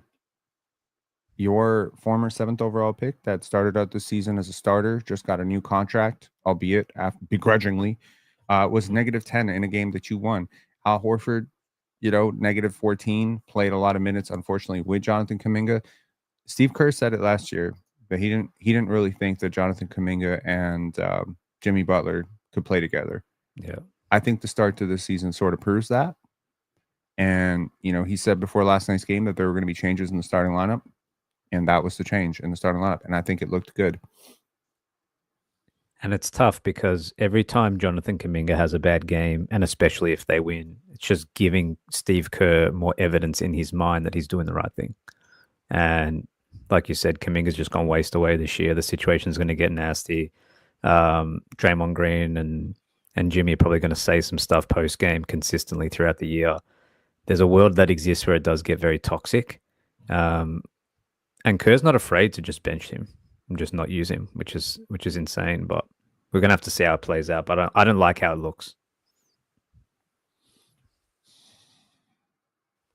Mars, anything on this game? Wemby and Steph duel masterclass. It was nice to see Steph have a good game when the three wasn't falling. That was cool. His movement is still like second to none. The craziest possession I saw was a possession where Wemby chased Steph all around the court. Oh, that was crazy. Yeah. I think it was in the fourth, maybe late in the third. He chased Steph all around the court like he was Alex Caruso or something. And then he ended up blocking Gary Payton at the rim on the same possession. That was his one block. So, and then like 2 minutes later, Pods had a wide open fast break. I saw Wemby was behind him and turned the ball over. That was funny. So yeah, seeing Wemby's like impact on defense was cool. Seeing Steph find ways to impact the game when his three isn't falling, especially after a bad night against OKC, was cool. I'm still have my reservations about the Warriors, but it was a big win for them last night for sure. So credit to them for getting the win. All right, fellas. The next game we're going to cross over into is the Orlando Magic traveling up to New York, playing in the Madison Square Garden, and taking down the New York Knicks by a score of 124-107. The Magic are now 600, fellas. So you guys can back off them a little bit. They finally got their head to, level surface. So the Magic are 6-6, and the New York Knicks are 7-4 as of right now. And in this game, Paolo Banchero only played 12 minutes. Did he get hurt? Do we know what his injury is? I can't Was remember it that. groin? I think It was low leg. groin. I think I'm somewhere, but it's a lower body. I think it's groin. Yes, it's his groin. Yeah. See, I mean, Paolo got hurt. Jalen Brunson got hurt too. Jalen Brunson left MSG in a walking boot last night. Damn. Yeah. Sprained ankle. Yeah, Okay, well, the Knicks didn't play well. That's kind of the story of the game. Yeah, I think Jalen Brunson played 37 minutes though. So I'm fouled out, but the Knicks just didn't play well. It's quite really that simple. It was a game that was very rough to start offensively for both teams, but in particularly New York. They really just didn't have anything going. Everyone struggled to create separation. There was nothing. This was like the Orlando defense I expected coming into the season. Like this was like the first time I watched Orlando, and I was like, okay, this is what I thought their defense was going to look like. I think Franz looked good. Shout out to masked up Franz. That was cool. Desmond Bane has now joined us this season after that game winner against Portland. Shout out to Desmond Bane. I think Jalen Suggs is really good. Me too. I think his impact has been immeasurable. I also want to shout out to Anthony Black because I've been critical of him to start the season, but I think he had a really good, especially fourth quarter yesterday. So shout out to Anthony Black for like turning his early season woes around. Obviously, it was only like 5 games, so it wasn't like his career was over. But shout out to him. But yeah, hopefully this is like the launch pad. These last couple of games are the launch pad for Orlando to push on because I think all of us have been disappointed in what we'd seen early on. So hopefully they can use this, push on. Hopefully Paolo's not out for extended periods of time. And we'll see where Orlando go with this. Right now, they're the 10 seeds, so still got a little bit of ground to make up in terms of the standings, but we'll see. Well, they'll be able to make that up fast. Yeah, they're like one game or something, or 2 games out, week, like 3. Yeah, so a week or two of. It's funny how one shot can change the season around. Definitely, a week or two of good basketball would definitely fix all that standing. But I only got to catch the first half of this game, and so maybe the second half looked a lot better offensively. Whether they could create a separation on the offensive end or not early in the game from both sides, Mars, they were missing everything. yes. Both teams, it was terrible. It was a bricklaying convention in Madison Square Garden last night. Like that was just bad. I'm surprised any team scored over 100 last night. So when I got after and checked out the score and all that, I was actually surprised. That first quarter in particular was bad. Wide open shots, contested shots, they were just clanking everything. Right. The rim should sue the players. It was that bad. Like the rim should sue the players for assault and battery. It was that bad. It was that bad, bro. I think there's a little bit of a storyline I think brewing in New York. It's not panic stations, but I think Cat's still trying to find his way in this system. I think the up and down pace isn't necessarily benefiting his game right now. I'm not worried about it because it's so early, but I think it's probably something to keep an eye on. And especially yesterday when New York are absolutely stuck in the mud in the first half, and you don't have him where you can throw the ball necessarily in the post for 4, 5, 6 possessions, and maybe he can make something happen. I would just be watching that because even before the season, if you guys remember, he said he actually doesn't know what his role on offense is, which I thought was pretty alarming. So let's see how that develops over the year. All right, well, in this game, Karl Anthony Towns did only have 15 points. He did have 12 rebounds, though. Jalen Brunson had a pretty good game. He got busy, had 31 points, 6 assists, 3 rebounds. That's pretty much it for the Knicks. OG didn't really have a good game, only 8 points. Mikal Bridges didn't have a good game. He only had 6 points. Josh Hart off the bench only had 10 points. But on the other end, for the Orlando Magic, Franz Wagner, 28 points, 9 rebounds, couple steals, and also Desmond Bane, how Mars mentioned, 22 points, 8 assists, and off the bench, Anthony Black, 17 points. So the Magic were able to take care of business in New York. The next game we are going to jump over to is the Cleveland Cavaliers versus the Heat. Now, before I get into this game, no Donovan Mitchell, no Darius Garland, no Evan Mobley.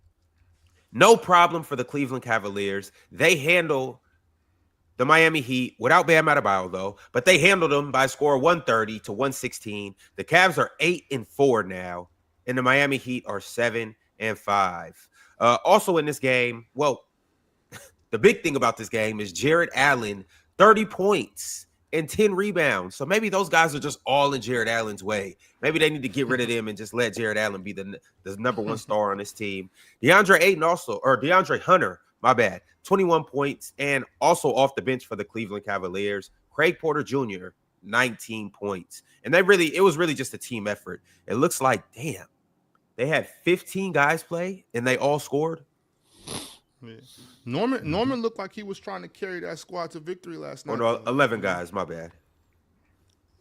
Man. Yeah, and then on the other end, Ox, you're right. Norman Powell had a team high for the Miami Heat, 27 points. He continues his hot start to the season. Khalil Ware, 15 points, 13 rebounds, and Andrew Wiggins, 17 points, 9 rebounds. Big Ox, you were about to talk about Norman Powell? Oh, no, that's all. That's all I was saying was just like he, throughout that game, he looked like he was, trying to carry the offensive load, which he pretty much did. But it looked like he was trying to will that team to victory. But Cavs wouldn't have it. So shout out to them. That was a good game offensively from what I saw. Once again, I didn't watch the whole game. I had to go back and check it out. But It was really like the second unit obliterated the second unit. Mm-hmm. Shout out Tyrese Proctor. Yo, he let him fly, bro. Like, I was shocked. What are your thoughts on him, Ben? He's going to be in our national team in 28. I really like him. I like all the Duke guys. So that's the crazy thing. Like, I watched every single Duke game last year. Cooper Flag, Sion James, Tyrese Proctor, and Con Knipple. I was just like, damn, this is a good team. Even the guys that are left, that weren't drafted. Come on, Malawach as well. Like, that's 5, man. That's 5 NBA players. And they're all good. Tyrese is a really good feel for the game. Obviously, his stock has wavered like throughout the years. Like, he's been very highly thought of, and then he's just a really good modern guard. And I'm sure when we talk about the Clippers, we can talk about another really good modern, second round pick guard. I really like this draft class. And big fan of Tyrese Proctor. Yeah, for sure. All right, fellas. The next game I got is the Chicago Bulls traveling to Detroit to play against the Pistons. And, well, as expected, the Chicago Bulls are back. They are who we didn't think they were. The Bulls lost to the Pistons 124-113. The Bulls are now 6-5. They are getting back to their midways. And the Pistons are still at the top of the East at 10-2. Is this for real with Detroit? I didn't watch this game because Cade and them weren't playing, so I didn't watch. It's a good game, actually. Yeah, I box score watched. Saw Jenkins had another nice little game. So shout out to him. He's cementing himself as one of the best two-way players in the NBA. But I can't tell you what happened in this game. I'll tell you what's going to happen, Morris. Shout out to the Pistons. I'll tell you Go what. ahead, Swiper. Well, Josh Giddey didn't, just for people understanding, like he didn't play. Yeah, so but ever since DeAndre Hunter did him, he hasn't played yet. That's why they no Kobe White, no Josh Giddey. Giddey. By the way, Mars Okay. pushing nasty narratives. Look at Mars being disgusting again. I told you to stand up and be a real man today. No, he actually had a little bit of an illness as well, Mars. So it's not just the ankle. His tummy also hurt. It's That's all I'm actually saying. reported as an ankle injury, so you know. Mars, do you know this is bad for you?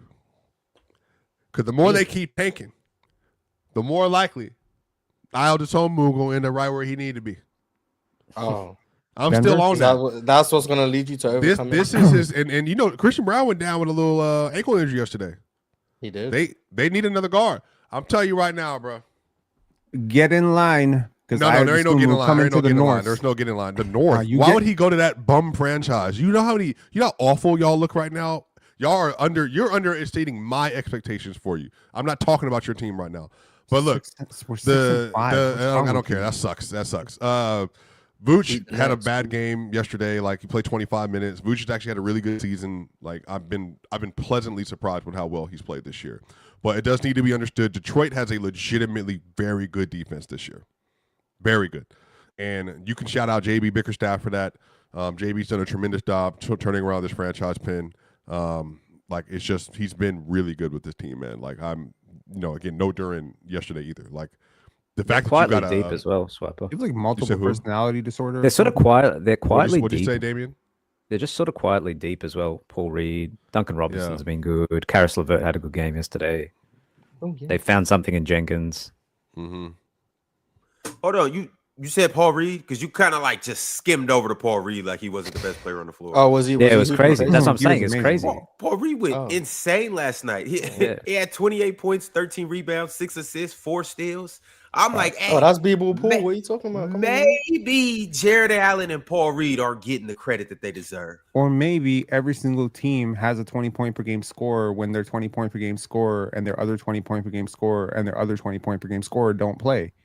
Every team gonna have one. Professional basketball, man. Defense is gonna win. The defense is gonna win you game. games, bro. Like, I don't know what to tell you.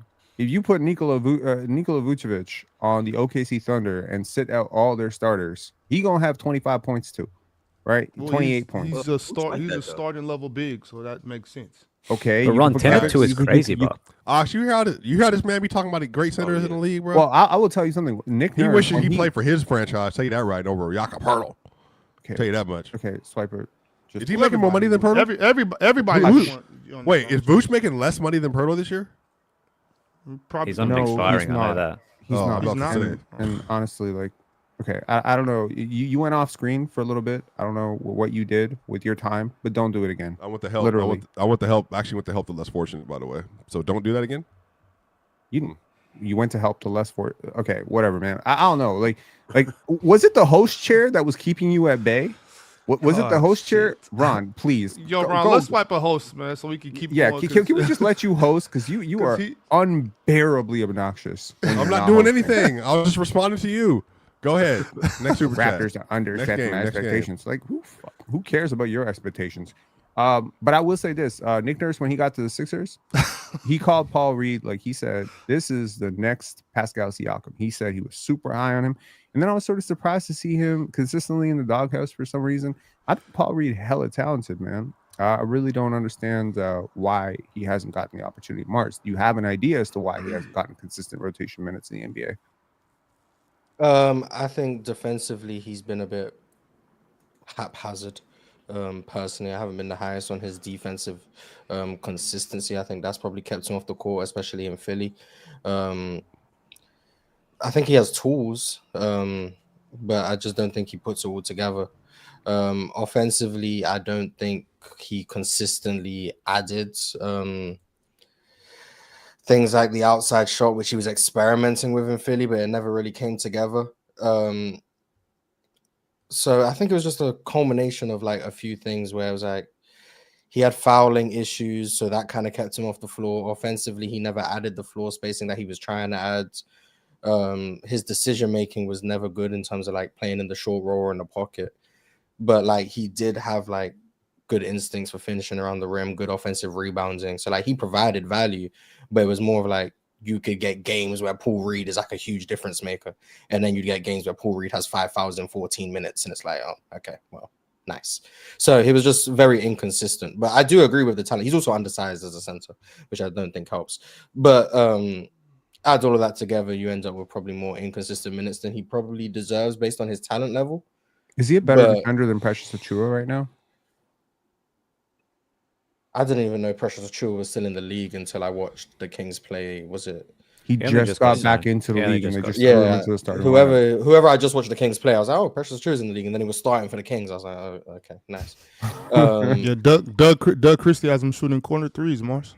Yeah, I I mean, saw he's that. been shooting corner threes for So 5 years. yeah, I'm not the highest And on it Precious hasn't worked Achua for like 5 at years. all. Yeah, I don't. Actually, I'm not Ox, the if highest you on followed Precious. Precious Keep Achua's going, Mars. career at all, Keep going, Mars. Keep going, Mars. Keep the going. year that the Keep the year that the going, Raptors Mars. last Keep made the going, play. Mars. Unfortunately, you got Okay, hit by the Raptors now. okay. Go ahead. No. Fellas, Precious, I'm gonna just go ahead and step in because we do gotta Keep move Yeah, we got a We lot don't of on. get the rambling going Precious on right Achua, now. Lou. We don't get A lot of Precious rambling Achua, going on Lou. right now. Oh, For We the top do gotta right corner. move on. Next I up, do want to Ross. shout out everybody from Anyways, these two man. games though. A big shout out to Dan Jenkins in his second breakout game this season, at least that we have acknowledged. Remember last game he hit the three to send the game into overtime, and he had a good game, especially for a guy on a two-way contract. Tonight, no Cade Cunningham. He steps in last night, no Cade Cunningham. He steps in at point guard, 18 points, 12 assists in 40 minutes. Shout out my man Dan Jenkins, proving his worth in the league. Also, once again, shout out to Paul Reed, 28 points, 13 rebounds, 6 assists, 4 steals. And also, shout out to Duncan Robinson. It's almost like he can shoot threes and make them. 7 to 10 from 3, scored 23 points. Shout out to Duncan. And on the other end, too, shout out to Matas, 21 points, 14 rebounds. And Kevin Herter, 20 points as well. God. And that's pretty much about it. But Shout out to all right, Kevin Herter, fellas. man. Nice. Red Velvet. As much as there's some other games that I want to talk about, y'all, we have to talk about this right now. I can't believe we're an hour and a half into the show and you haven't liked the video yet. And I can't believe we're an hour and a half in the show and you haven't subscribed yet. And I can't believe we're an hour and a half in the show and I haven't shouted out our TikTok followers. I haven't shouted out our Hall of Famers. I haven't shouted out everybody that's watching on Facebook and Twitter. So salute to you guys. But fellas, we have to talk about breaking news that happened yesterday. Bradley Beal has broke his hip and he will have to have season-ending surgery. What are your thoughts on this? And ultimately, what does this mean for the Clippers? How does this affect them?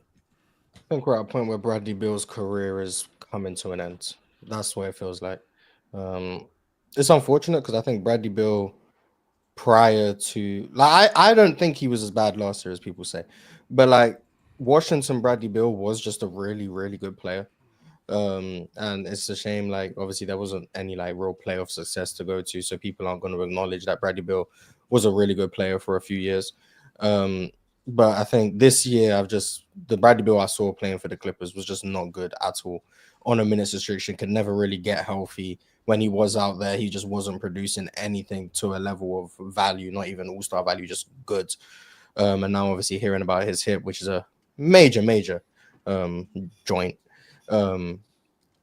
We saw where it did to Isaiah Thomas, obviously, when he played through it. So glad they're not making Bradley Beal play through this, but losing any sort of like mobility, flexibility, explosiveness already when you're at the age of 32 and you've been dealing with back injuries as well. It just feels like Bradley Beal's body is probably failing him. And I think we're we're probably at the point where his career is going to be winding down. He's obviously still going to be getting paid for a few years because of the buyout and stuff, so his money is secure. But just in terms of his ability to contribute at the NBA level, I think is probably done, which is unfortunate for him.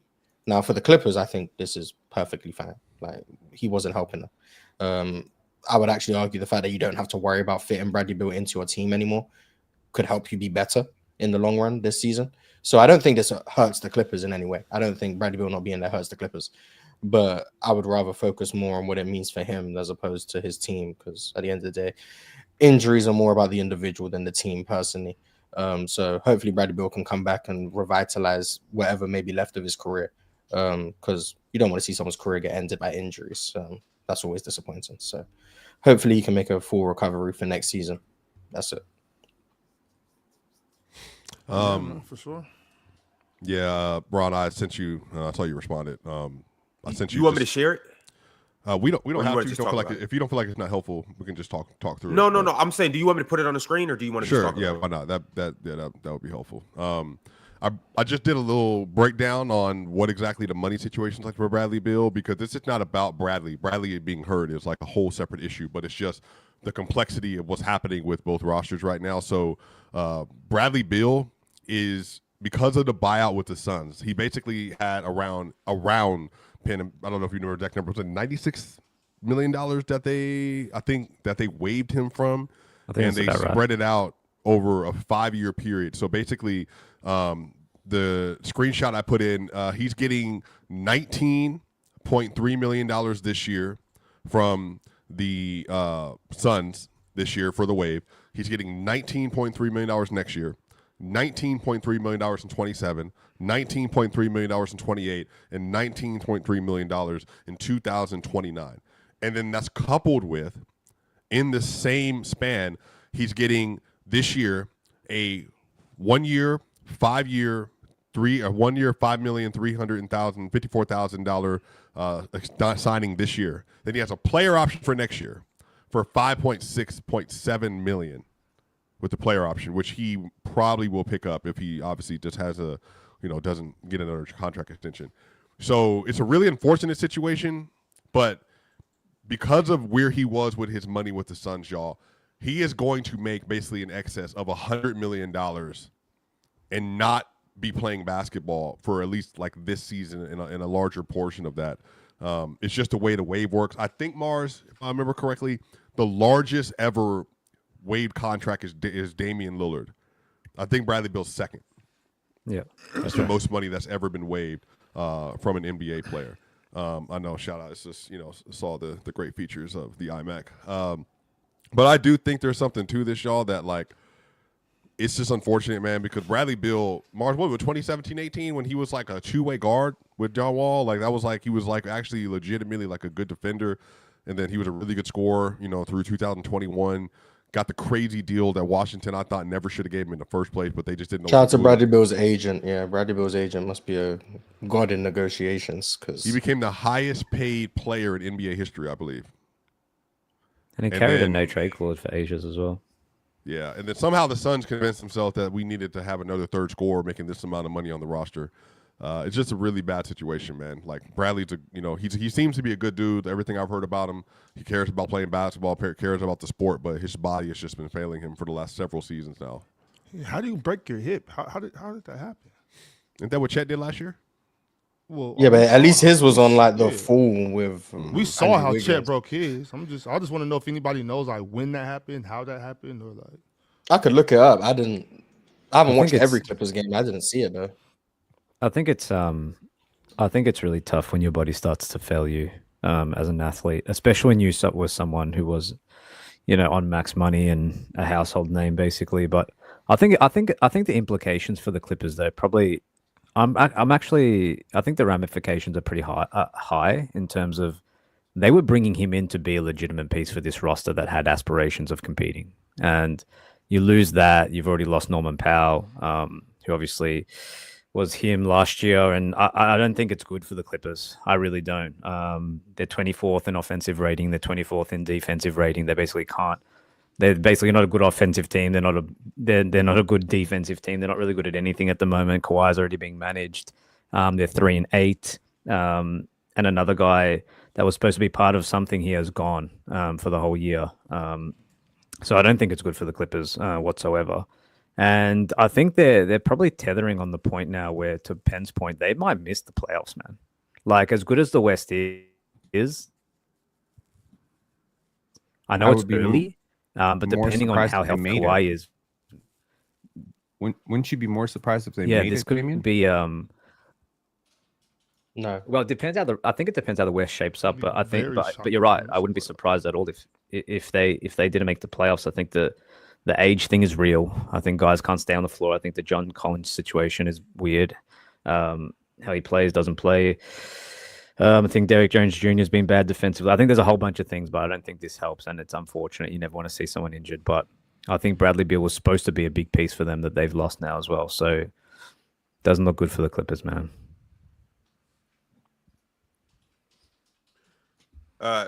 Anybody else want to speak into the Clippers? Bradley Beal? Yeah, I Mark, just I'm think sure you this, got something to say. Yeah. I mean, it's nothing I can say about Bradley Beal being injured. That's what it is. But I do think they still have a roster where means more minutes for Derrick Jones Jr., more minutes for John Collins, more minutes for Chris Dunn. I'd be very shocked if this team doesn't make the playoffs. Even if it's by way of the play-in, I'd still be pretty shocked if they don't make the playoffs. Jordan Miller was I hooping last refuse night. to believe I they're just going to wanted make to the playoffs. Yeah. I would. The play-in probably looks like their best bet at this point. If I had to like guess, I would say the 6 teams that are in the top 6 in the West right now would probably be the top 6, give or take maybe like one team. But I would say that's probably so. The Clippers would probably make it through the play-in. But yeah, I still think they're going to make the playoffs. That's my hot take, I guess. I still think they're going to make the playoffs. How did this happen? They were so Started the good last season year. horribly. Yeah, their defense is just not translated from last season. Last year they were obviously top 5 defense. Zoo was anchoring an amazing defense. This year they just suck. Just playing at the slowest pace in the league by a substantial margin. Kawhi obviously now hurting his ankle early on doesn't help. There's just no real continuity. I heard Zoo talk about how guys don't even know the plays. Yeah, Like, is there some that's buy-in concerning. I don't stuff? know. Yeah, I don't know. That's concerning to hear that guys are like forgetting plays. They're not executing after timeouts and stuff. And I would argue like Ty Lue and his coaching staff have some of like the best ATOs in the league, but they're talking about how they can't execute. So I don't know what was going on in training camp or whatever the case may be, but guys just don't seem to be all the way locked in or just making mistakes that probably shouldn't be being made during the regular season, which is concerning. I don't know how you solve that. Bogdanovic hasn't looked good. So obviously working his way back from the hamstring. And it's just outside of like James Harden, I would say I've been disappointed in like everyone else on the roster in terms of what they've been providing on a game-to-game basis. That doesn't mean everyone's playing badly because everyone's at a different standard. But like James Harden is the only one who I would say is playing at the standard you would expect. Unless I'm forgetting someone. Oh, John Collins, I think, has been cool. But like everyone else, I would say has just been disappointing. My glorious king Nicholas Batum has not been good. Brook Lopez, I think, has had like one good game that I can remember. Like I said, Jordan Miller was good last night, but that was like the first time I'd even seen him this season. So yeah, it's been disappointing all around. I don't know what to say. It's just been disappointing. But with how much control James Harden has over that offense, how many shots he takes, can't you possibly look at their failures as potentially his failures as well? Their offense they have an 120 offensive rating with him on the court. He is not the problem. They have a 94 when he's off the court. You talking about James? He is. He's their offense. They have nothing else. No, I'm not blaming James. In fact, I'm saying the reason they have any wins is because of him. Like, he's been carrying the team, like single-handedly carrying. This team falls apart when he's off the court. They have a negative 25 net rating when he's not playing. This is filtered out garbage time. If I just do all minutes, it's probably similar, but that was filtered out garbage time. Like James Harden is doing everything he can to keep this team afloat. Even last night in the first half, like that game was competitive, and then it just blew open in the third. But like James Harden is far from the issue. He's the only one who I would say is not the issue. If I'm being honest, well, not a part of the issue. He's the only one I would say is not a part of the issue. just in terms of availability, shouldering the offense. Everything he's been providing has been invaluable for a team that, quite frankly, can't do anything without his presence. All right, fellas. Well, we'll monitor the Clippers, see how they're doing.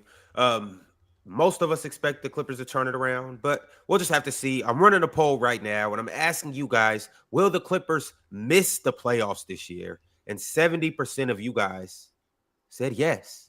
So we'll just have to see. But in the meantime, you guys know what time it is. We have reached our crunch time chat segment for the second hour of the show. Let's go ahead and get into it. You guys sent through super chats. You had a lot to say about what we had to say. So let's see about it. The first one I'm going to start with is from Ansa Yarinki. First off, shout out to Ansa. Ansa, and I hope I'm saying your name right. Ansa became a YouTube member. And then Ansa asked, just shooting my shot.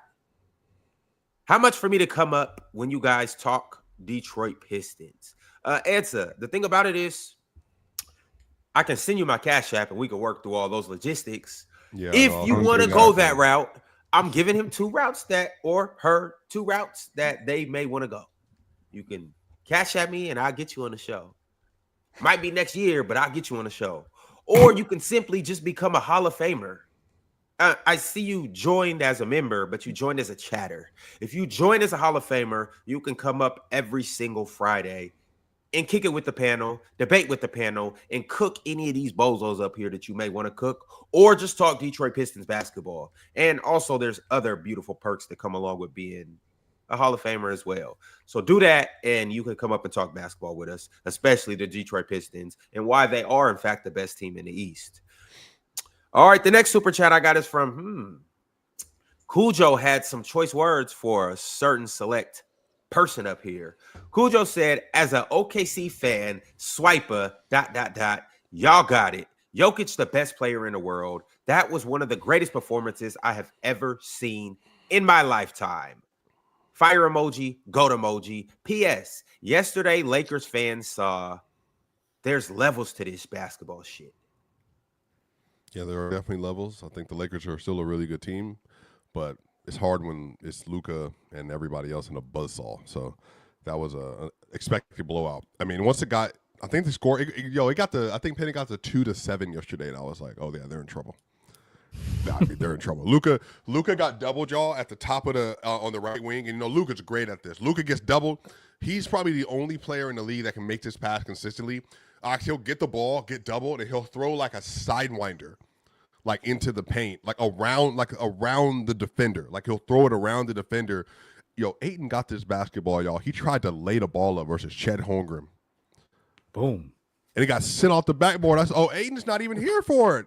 He's not even like mentally, he doesn't even realize who he's playing against. And then the game was over. 2-7, the game was over. So, yeah, it's just the OKC's phenomenal. And like I said, I would legitimately like for y'all to tell me who do you think's having a better start in the NBA ever. Who do you think's had a better start than what Jokic is doing right now? That's a real question. I don't know. There might be an answer. There really might be an answer. I don't know. 2016 Steph started crazy. They went 24-0, so that was kind of insane. Yeah. Was it 2020 when James Harden came out and he was averaging like 40 to start the year? Maybe might not be 2020, but those are like the two off the top of my head. But Bron 12, was it 12? The 12 year when he came in nuts? Was that did he start off the year crazy? Yeah. Because they won how many in a row that year? 27. That was 2012-13. They won 27 straight. Yeah, that's right. But that wasn't to start the year. The Warriors were the team that started. What was their record that year? I think they won 60. Because somebody brought up the Heat earlier too in comparison to this OKC team, and from my memory, that Heat team was never as good as this team. They were was 66 and 16 that year. Yeah. No, they weren't this good though. They had the stars, but they weren't this good. Like I'm not arguing whether they were a better team or not. I'm just saying how dominant they were in the regular season, especially relative to the defense and all of that stuff. Like they haven't in none of those. How do you feel like that, LeBron? And I'm curious about this. I wish we could have seen this. We're not going to see it, so it's unfortunate. But no, I'm saying, how do you think LeBron would have handled this OKC team? Look, no, I'm asking. Like, I mean, do you all that shit cute?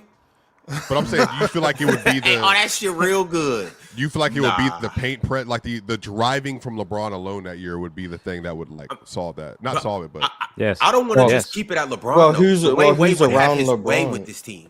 so let's say it was that that 12 team. So it'll be no, we can't do that. Don't do it. Time out. Don't do the 12 team. Not enough spacing. But just say LeBron in like a similar situation now. Damn, doesn't that mean, like- spacing, Swiper. I know, but like LeBron Wade and Mario would have- Chalmers and Anthony, Joel Anthony, Chris, like and Chris Bosh. Chris Bosh would have had to play a lot in that series. I would have loved to see LeBron versus OKC, like a prime LeBron versus OKC.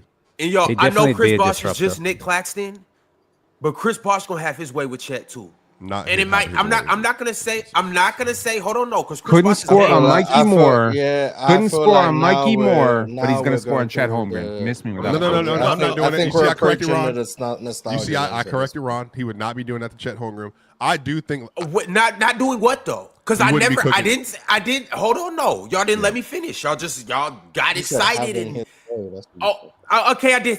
Maybe not having his way. Okay, he's not just gonna put him on the block and just give him 40. Why But what I'm not? saying is, Why not? no, Ox, he could do that. He probably won't though, and it's in large part because of LeBron. They're not even going to and give him the touches to allow him Wade. to That's do that. and So so, that, yes. yeah. So you're So right. there Mark. you go. That's the reason why. Not They're not gonna 40. allow- Not 40. I'm not saying 40, but he would. In Go the ahead, flow of the game, he's gonna get his. Go ahead, That's Ron. all I'm saying. Is in the flow of the game, he's gonna get jumpers. He's gonna get middies, especially against this defense that's heavily gonna overhelp on Bosh and Wade, or on LeBron and Wade. I think Chris Bosh, he gonna get some threes. He gonna get some middies. I think he gonna get some putbacks. He might catch some oops. Like I think he'll get busy against this OKC team. Chris But Bosh will do was whatever Wade the hell still, he wants like- to do. so. Yes, 10-11 yes. Wade was still like Yeah, which is prime Wade. space that floor for. Yeah, LeBron. he was on the back end, but he 10-11, he was still. Like, he probably would have Dwayne- won Finals MVP if he. Was Dwayne Wade in 11-12 better than this version of Ant Mars? Yeah, because he was towards the end. That's what I'm saying. Like it was not Yeah. like 2011 this- Wade, I would say, is better. Yeah, than but that. 12 The 2012 Wade Wade, I started would to Nah, say. really not- fall yeah, off 12 in is- 13, yeah. 14. Yeah, 2011 Wade. Wade, though, yeah. Yeah. Okay. Clearly, just want to put out there, Wade is. But it's fun to think about though. Like I think what that would have looked like, for LeBron to be able to have a chance to go versus this team. Because this would be the best defense team LeBron's played against. I think Boston was elite too, obviously. But LeBron also, the Warriors were also elite too. And then we saw what LeBron looked like when he didn't have the adequate help around him. Shot 39% from the field versus the Warriors in 14-15. So like it's just, yeah, I'll be curious. It'll be interesting to watch the chess match of Bron trying to mismatch hunt a team that has no mismatches. That'd be interesting. It would be Obviously, shit. like There'll be obviously, like There'll be obviously, like mismatches. everyone is a mismatch for LeBron. Like no one could guard LeBron. Right. But I mean, like there's no. Oh yeah, let's bring Steph up. Like that doesn't Yeah, exist yeah, on this team. So it'll be interesting to see like who is he choosing? Would he choosing to try target get the Shea big, in like- foul trouble? Is he choosing to try bring the big out the lane and get by them and then play rim protection with Lou Dort on the back line? Like what would the chess match be? That's what would be interesting. That is interesting. That really is. I just don't. When it comes to that type of situation, Mars, when you don't really have a weak link on the defensive end, I think he probably tries to target Shea, or he That's what I just would do. Yeah. or he just gets at whoever's in front of him, because I don't think Lou Dort, I don't think Alex Caruso, especially not Casey Wallace, I don't think any of them could guard Bron. You So think they I put think it Dort kinda, on Bron? I thought it would probably be Jada. Yeah, well, J Yeah, Dub and Dort. probably J Dub. Well, I don't think my point Right. is I don't think any of them could guard this version Oh, of LeBron yeah, James. yeah, well, So shit, you know yeah. what I'm saying, right? So my point is like I don't know how much you mismatch on this. You know what I'm saying? If you don't got a weak link, I think it's kind of like, all right, just play ball then, bro. Cook whoever. So he cook would- whoever he would guards. give them a lot I've of compared problems. that Heat team to OKC in the way like functionally they were trying to force turnovers and get out and run, similar to what OKC's like principle is, and they were really good at that. Bron and Wade in transition, OKC can't afford to ever turn the ball over. 'cause And you that's could gonna be- not at any point could you give LeBron James baseline at that point in time in his life. So Yeah, They would have to drop him that in. would be an interesting series. Very interesting. He- I think Bron would hoop against anyone. Like peak offensive Bron, I don't think is possible for him to have a bad series outside of his shot just isn't falling.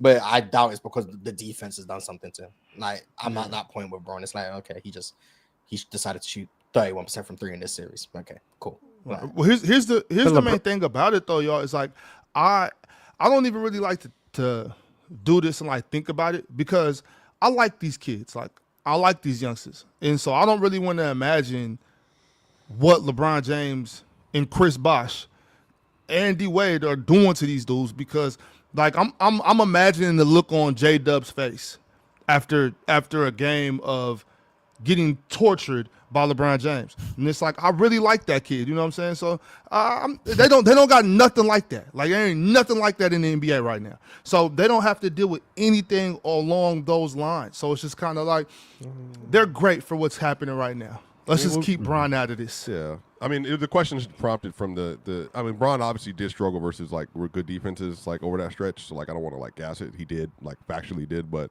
I still would be curious to see that chess match. OKC is better than the defense. They got nothing like that over there. This is not front line.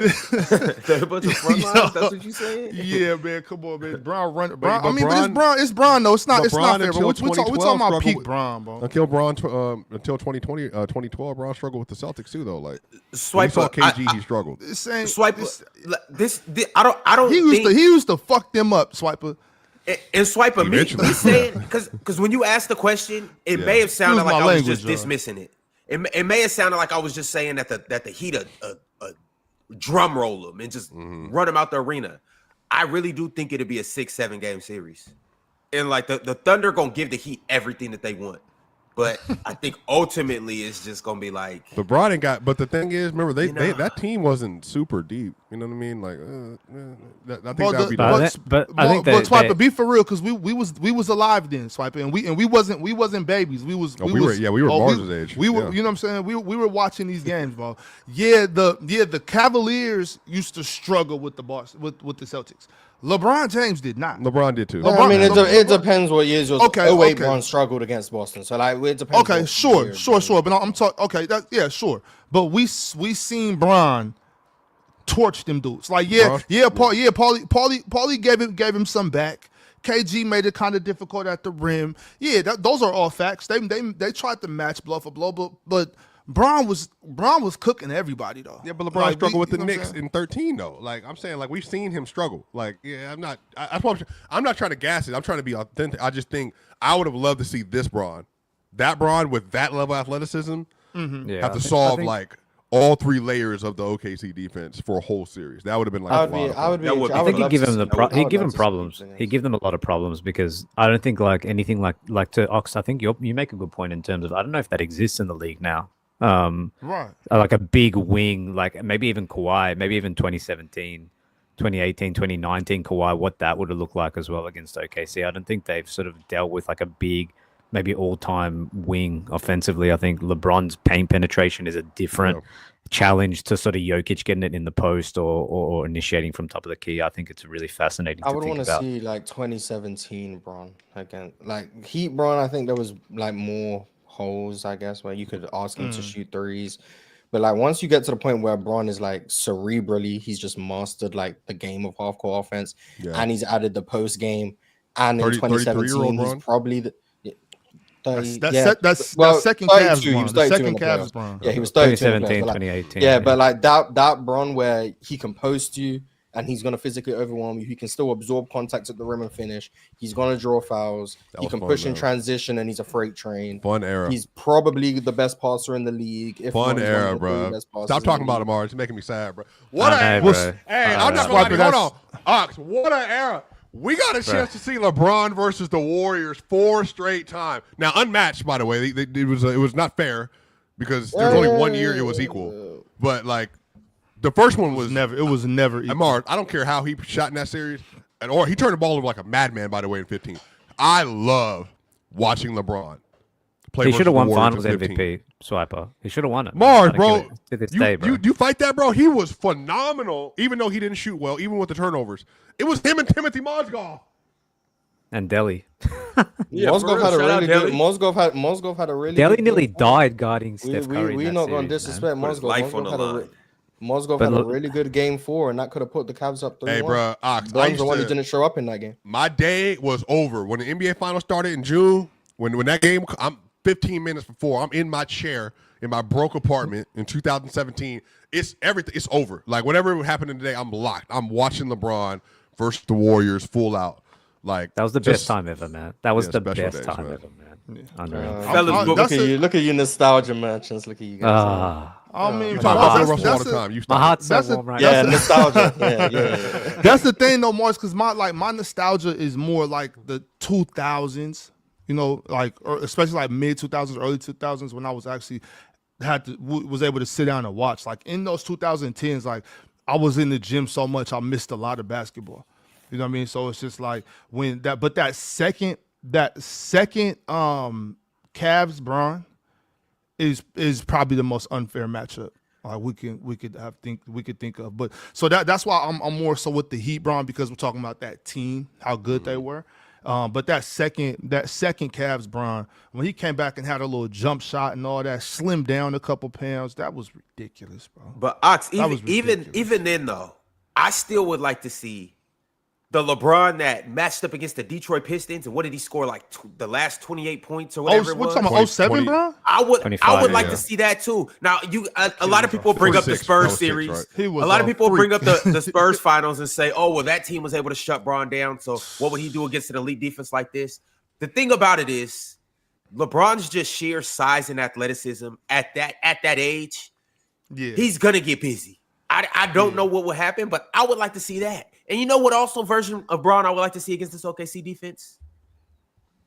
The This 42-year-old Bron. Yeah, this Bron, In a I couple would months like when to he see him gets there back. last night, right? You know, I honestly do think like Bron is gonna make a huge difference for this Lakers team. Huge Like I'm not saying they Absolutely. win last night. Y'all take a deep breath, but I'm just saying that it looks a whole lot different with LeBron James on the court. did but, Bron you know what cook I'm them saying? last year? Yeah, cooked OKC Bron's had last year, right? success. Bron's had success against OKC even as he's gotten older. Like he's had success against them. They weren't this team yet though. So Them it's, dudes are it's little, different. man. Them But dudes are that little. I mean, You know what I'm that They saying? ain't stuff that was little, that bro. that stuff. It was that's Bron and bullshit, Austin man. Reeves last They're year, right? They little, cooked Sniper. OKC. They're in the little. They're in-season actually not tournament, little right? Ox. You know who I really want to hear from? I want to hear from Damo. Because last time we heard from Damo, he said, "LeBron, you can sit down. We're good." Yeah, Cooking it's, with- that was. I mean, they still would have that- got blitzed if Ron plays yesterday. That's that not making that a 40 that point it's game. it. To me, it's a ridiculous notion that the Lakers can really do anything substantial this year without LeBron. And like you saw how far away you saw how far away they are. I Last. don't think they can. I don't think they're capable of beating OKC in a series. I just don't.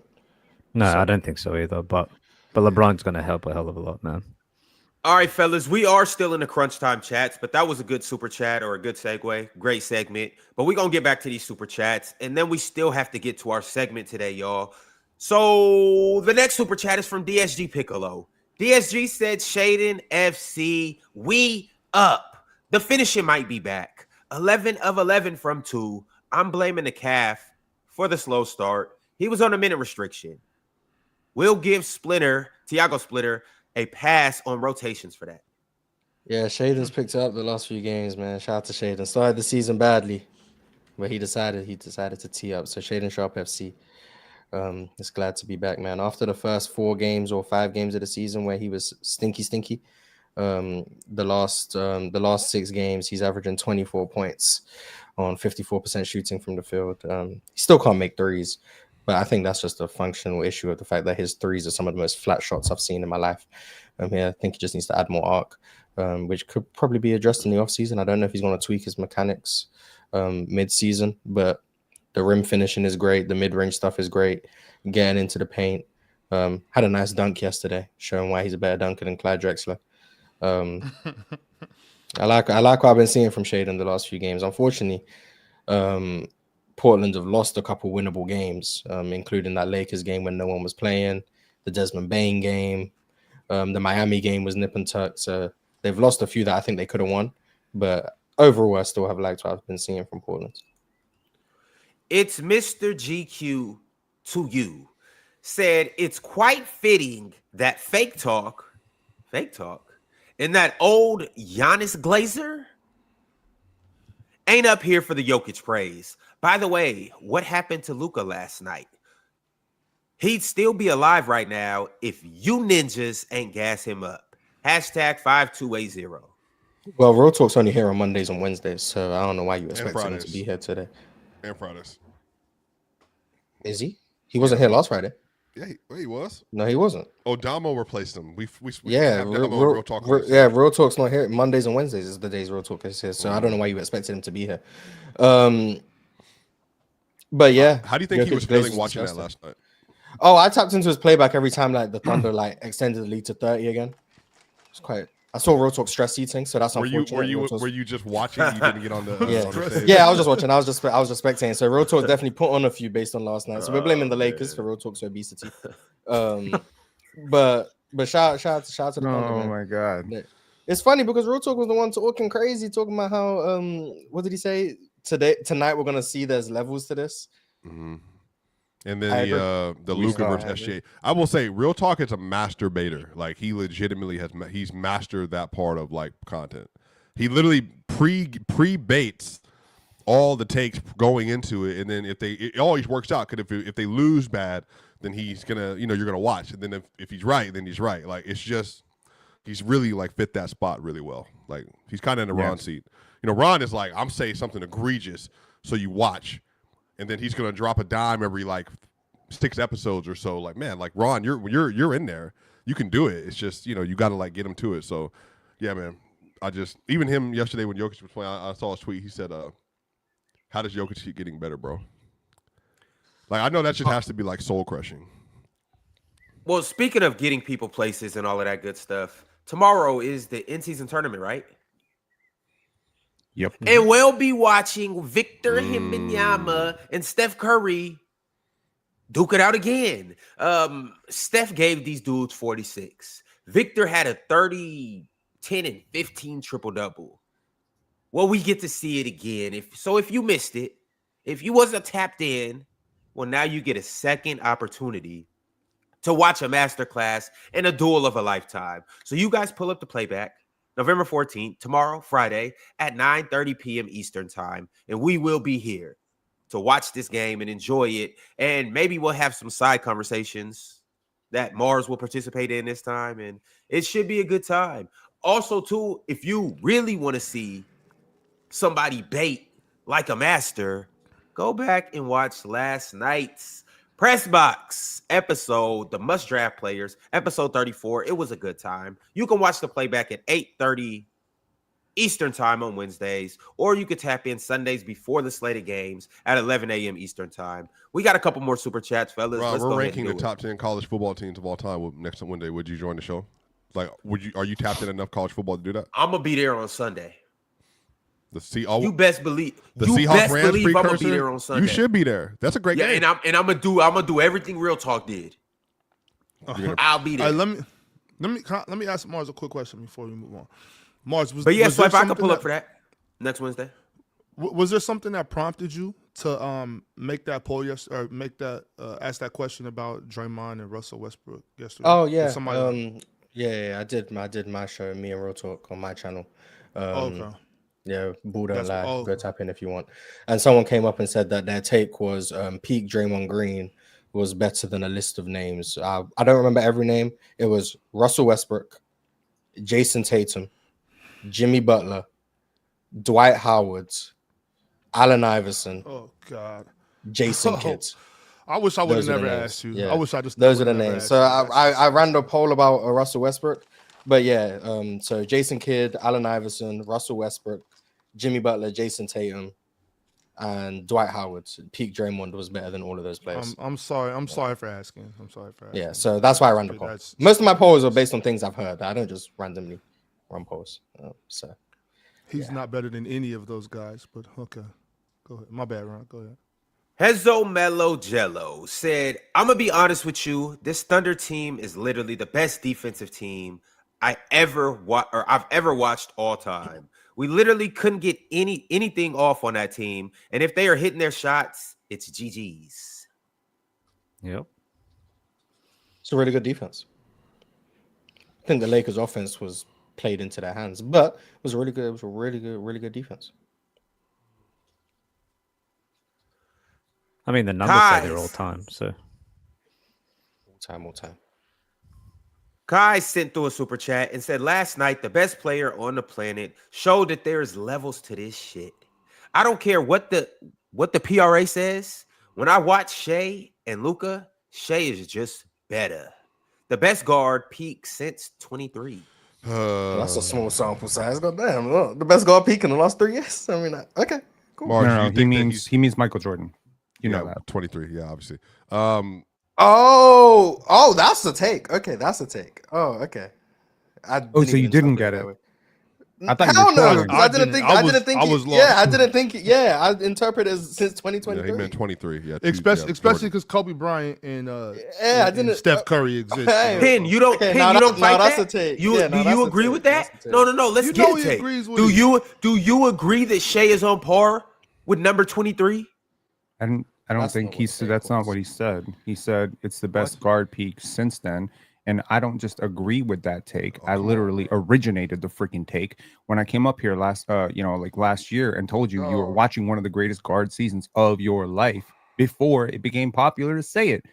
Okay, so I'm kind of sick and tired of reading the comments on Players' Choice comments saying, be like, oh, they just got Penn up here to say crazy things and rage bait. No, we got Penn up here to tell you the future.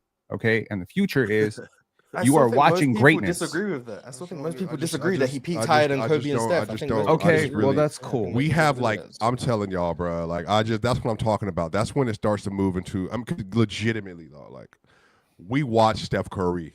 Like and we watch James Harden, Mars' guy, Mars' goat. James, whatever his middle name is, Harden. I think Shea's probably sure, better that's than James cool. Harden. Yeah. But we saw Kerr Damos. Probably. Yeah, I probably. just Look, man, I have watched Shea without the help. Now, Oh okay, my I've gosh. watched a lot of other stars without the help. I've watched him with AJ Mitchell, Aaron Wiggins, and frankly, just a lot of players that look a hell of a lot better because of the gravity that he has on the court. We talk about gravity with Steph. We talk about gravity with Jokic. We talk about gravity with Shaq. I don't think y'all fully appreciate, and I'm not necessarily saying y'all, but people who deny how great Shea is, I don't think y'all are actually appreciating how unstoppable this guy can be he has.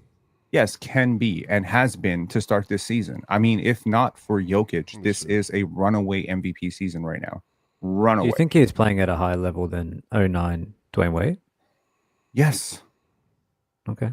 Yes, I think he's playing at a higher level than 09 Dwayne Wade. I think he's playing at a higher level than several LeBron seasons. Not the best LeBron seasons, but several LeBron seasons.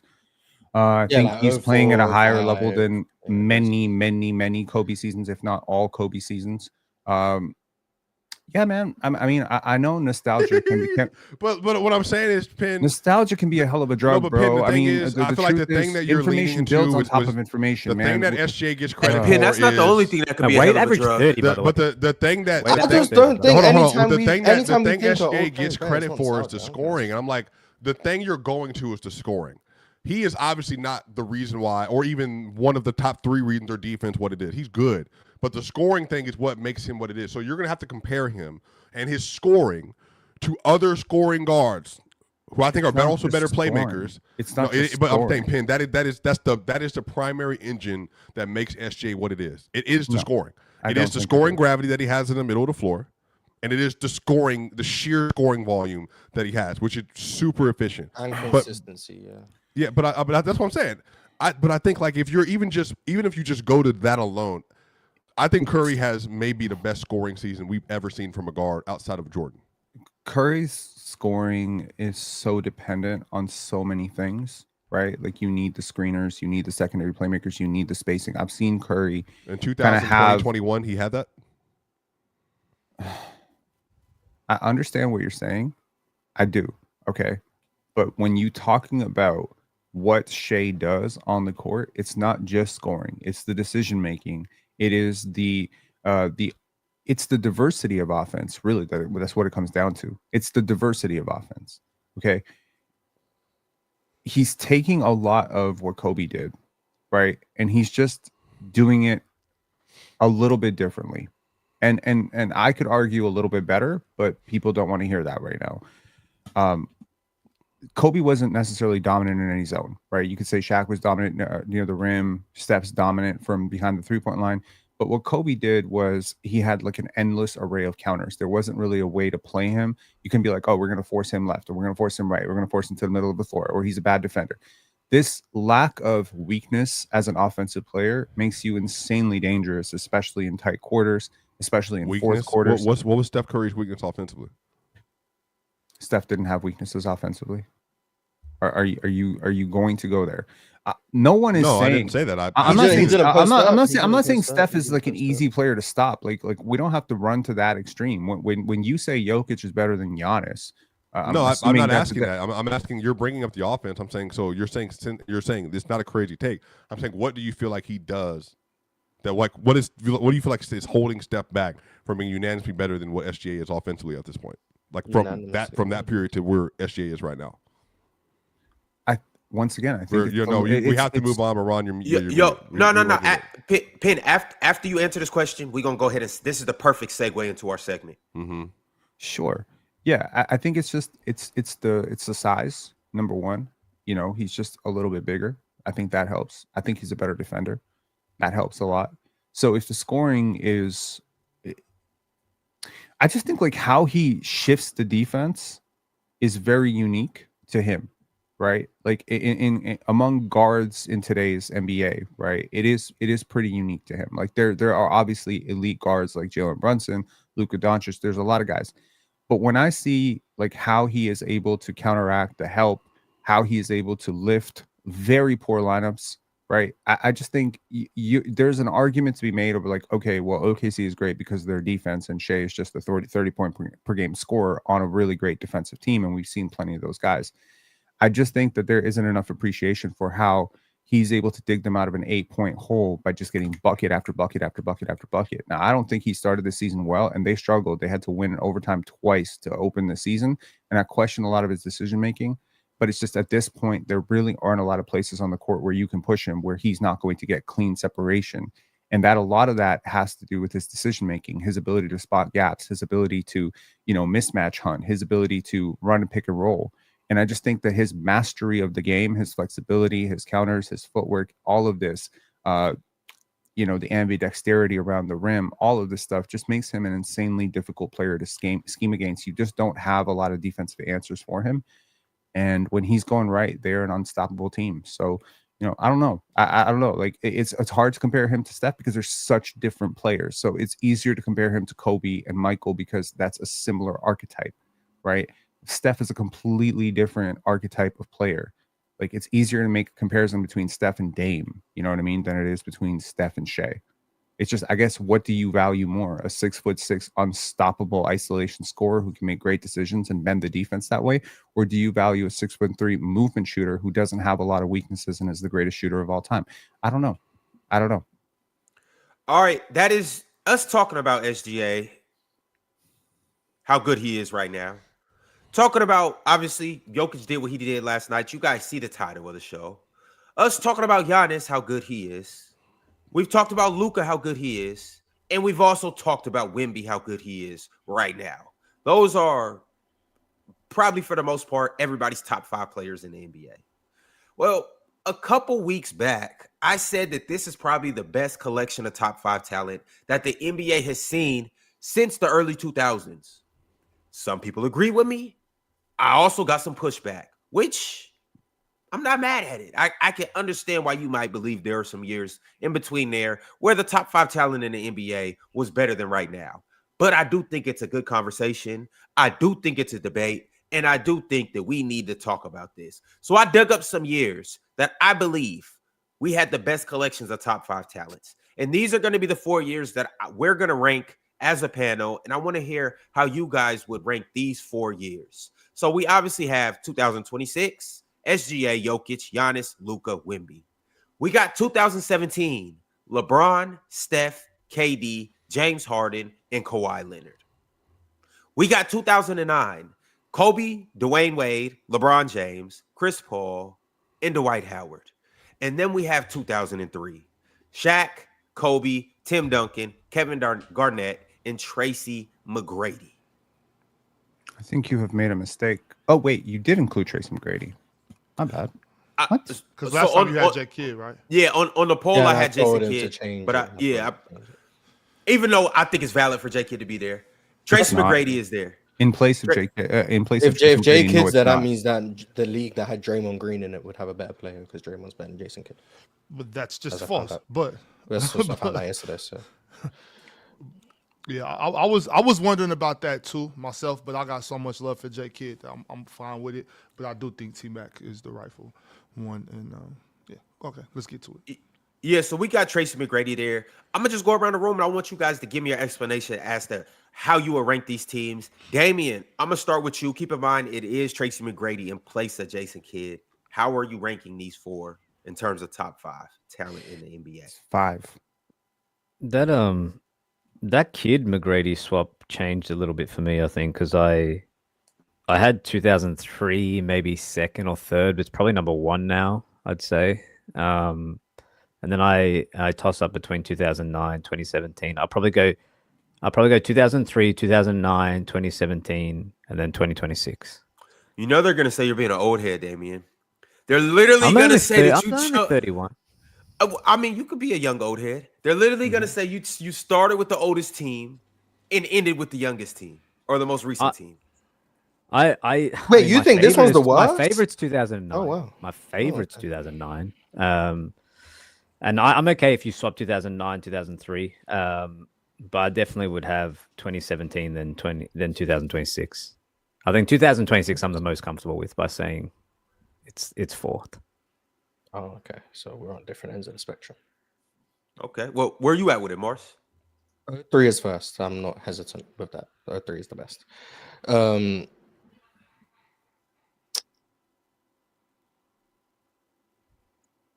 Then I have.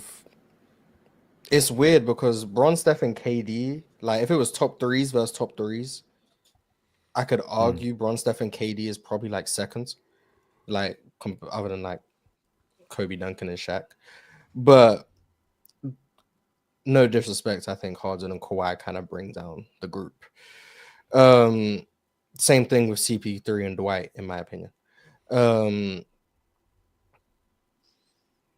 So I'm gonna go 03 first. 25 sec. Nah, Wemby's laying down the group a little bit. 03 first, then 17, then 25, then 09. All right. Swiper, talk to me. Can I swap 24 Embiid for Wemby? That's why I think, but apparently I was crazy for saying that the 24 top 5 was better than this current one. But I thought we were doing 26 top 5. I thought we were doing but top 5. 20, this top 25, 26. Yeah. So this year. Yeah, so this is easy. 3, 25, 9, and then 17. Or sorry, 17 then 9.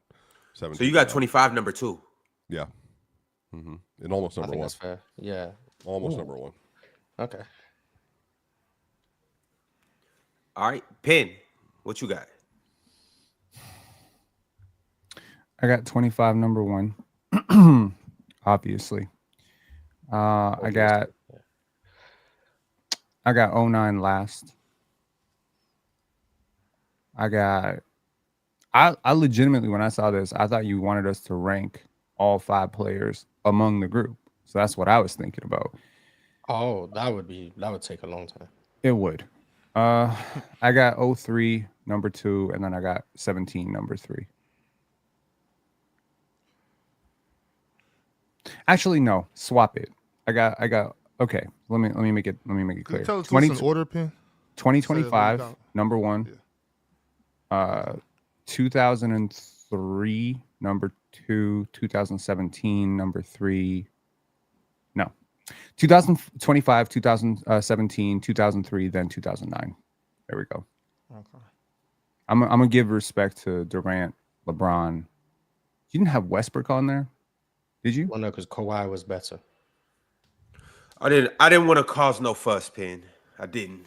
I mean, if we look at top 6, it's Harden, Kawhi, Durant, Bron, Steph, and Westbrook. Like, I don't know how y'all being so disrespectful to 2017, man. That's Yeah, he's great. sick. Who do you He's sick. put Westbrook over in that? The list was top There's nobody 5. to put him over. He's There's 6, nobody to put him over. which means he's not top 5. Honestly, I'm not always the kindest to Russell Westbrook, but that could be like one of his best seasons ever. So, Ben, All are right, so you- who do you put him over, Pin? Just since you're pushing the line for him, I need you to. Because I'm with you, Pin. Just say the words. Well, he can't put him over switch it Kawhi up. because Kawhi is better than peak Shaq, so it's not Kawhi. It's obviously not Bron, Steph, and KD. So that means he thinks he's better than James Harden. Logical Oh, deduction. James Harden. I there you think go. I think honestly, this might be very, very controversial, but I think you can make an argument that he had a better season than Steph that year. He wasn't a better player. But you could argue he had a better season. I'll take him Was over. 2009 Dwight Howard better than Wemby now? No, he's not even close. No. I do not think so. But I'm not the highest on Dwight Howard, so Dwight is, in my opinion, because I'm not the highest on Dwight. Dwight is heavily dragging down 09. Yeah. I don't think he's dragging him down, Mars, but he is the worst. I think out of everybody up I here, think he's Dwight's the worst player of all of the. Yeah, I think he's the worst He player of is. all of them. Who's the best? Kobe or LeBron? D Wade. I think Yeah, it's to be fair, Bron, Wade, 03 Paul. 03 Duncan was like that, but Dwight went to the finals that year, yeah? 09 Bron, goddamn. Yeah. Yeah, Dwight went to the finals. Dwight did, was he an did, yeah. absolute. He was an absolute beast, a monster. He was There's a no bad, monster. there's no bad players on this list. Shocker. Real quick, let me so, just yeah. let me just give you mine real quick. I got this one. This was actually a lot harder than I thought it was going to be. I mean, there's no doubt. Easy number one. 03 is obviously number one, no doubt about that. So I got 03, and then I think I'm gonna go 17, 09, 26.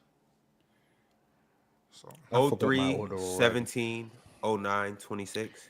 I just think when you do the head-to-head with the 03 stuff, it's a little bit weird because it feels like that should be an easy one because those 5 players are so great. Nowitzki's an all-time great. Duncan's an all-time great. Max an all-time great. It's just it's not the best Garnett season.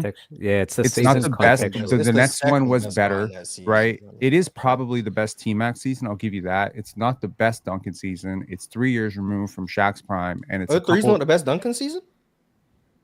No, I don't think so. Oh, okay. that's just But how you're right, good Tim contextually the Duncan was. season- Yeah, I mean, I'm not wasn't gonna Shaq's prime, argue. prime. I think it is, but I'm not gonna argue. Well, Mars, you could pick 5. You could pick 5 Duncan Yeah, like seasons. you could say pick 09 5 isn't KG Bron's best seasons. season, but I could definitely make an argument it is. Like, so I mean, Super yeah, chat is Duncan's got a 100%. bunch of seasons. Facts, by the way. KG's best season is for sure 04. There's no hesitation on that, but 03 is definitely his second best season. I don't hesitate saying that either. So I mean, Does T-Mac, wait, just for The clarification, splash of Mars, the day 'cause is going to hit. the reason why I was different. so close was T-Mac, is he close to this version of Luka? Is he better than this version of Luka? I don't think so. No, I think this version of Shea and Luca are better than that version of Tracy McGrady. I think the competition you face has to matter. The East in 2003 was just super watered down, bro. Like you're not gonna tell me you better than Shea and Luca, and you can't get out of the first round in your entire prime. Like I We're talking about understand there's we're talking about limitations. the regular season, so Yeah, I mean, I understand there's limitations, but regular season success. I mean, we just saw Paul Reed do 28 points, bro. Like, I'm just saying, like, every team got to have a 20-point per game scorer. Tracy McGrady was amazing. That was probably like the last year that he was a great defender, if that's fair to say. Like, he wasn't a great defender, like, for the most part of his prime, but that season, he had such an insane offensive responsibility. It's just hard to say, like, where do I fall on 09 Chris Paul, given how much he had to do. Right? Do I think 09 Chris Paul is better than 03 Tracy McGrady? Do I think it's even close? Like there's conversations to be had between those two players. I don't know.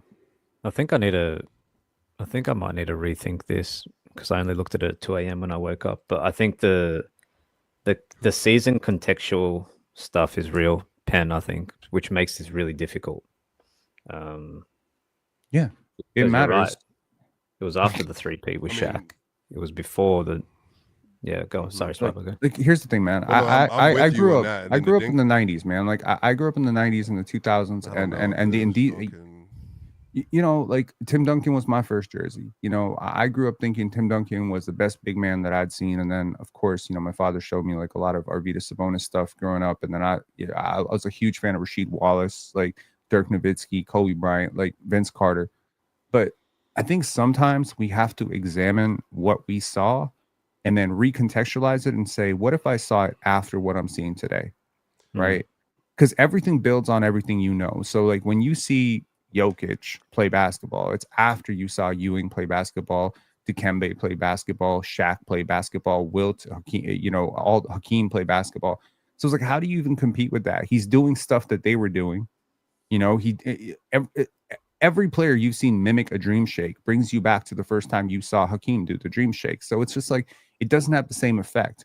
But what if we, brought in an alien and showed them all of these games simultaneously and just said, okay, now judge who's really the best, right? But Penn, they're not aliens, they're humans. And the thing about it is, I can show you how to do something. That doesn't mean you could do it better than me. Yeah, but sometimes it does. Also, it doesn't mean because who's been able to do the dream shake better than the dream? I think that's respectfully bad, like bad example, but no one's ever done the skyhook like Kareem. Like I get it. I think that I probably need to give more consideration. Yeah, but I think I need to give the game's at such a good place, and that matters as well when in terms of the talent, like the guy, like Swiper, to your point, the guys that the level they're playing at right now. Have we ever seen it? Like that, I think as a baseline, like have we ever seen it? So does that make this the best? We literally have, and I think that's what I'm slipping up on Ron, because I do think it, because 03 is Kobe, Shaq, Duncan, but Mac and Garnett, like I'm cool, bro. Like I mean, the thing maybe I'm being do that right now. No, I feel like KG's level is being very no. Because you're not about to convince me. No disrespect to Shaq, that 03 Shaq is better than Kevin Garnett in 03. No. Like, I Shaq think should be the one question. I think when we're getting into the combo, I think the thing that I'm trying to base is, in DMV, Swipe has a vested interest in the era being the best. I can't take it seriously. A lot of y'all numbnuts, bro. I'm not gonna lie to y'all. Like y'all just ride. Like you're riding in the chat now. But the issue is, like, yeah, and you know what? You know what's dumb, Ron? And I mean this genuinely. People are so held on to these nonsensical stereotypes about players. You do have to consider what Jokic is doing right now, because that's what they're pushing back. They're saying that I'm being biased to this era because of what Jokic is doing. And I think Mars, correctly, we're looking at what Jokic is doing and saying, well, who else ever has done this? Well, I you think had that's a part of the 26 combo. number 2, right? You had them That second. matters. That's I what I'm agree. saying. Because I had them third, I think, because I had 03 first. But I can flip 17 and 26. Like that's up in the air for me. So Sure, like 2 and 3 is like interchangeable. Durant, 9 is last. Durant, LeBron, and Steph have a lot of say in 17. Kawhi too. Exactly. Yeah, Durant, LeBron. I think Kawhi's getting a little underrated as well. Hell For yeah. the level They were all great, but we knew the top 3 was Bron, Steph, and KD. Like that. Yeah, was, but then go back to now, That's Ron, like I'm 3 saying, top 15 players ever all Luka in at their worst prime. is the 4th best player in the world, dude. And he gave you, not super efficient, and he's doing all whatever. He was giving you, going into yesterday, like 37, 9, and 9 to start the season off. I mean, at some point, he is just a freak of nature, and if he didn't exist in a league of demigods, would be the best player in the world in almost every era he's been in, at least in the conversation. Please. I think the problem is Luka is literally in a league where you got a guard that's possibly peaking as high as Steph or MJ for some people, not me, but some people. You have, I think, a big Ron. You got a big averaging 32 and a half, 12 and 7. And it's like going haywire.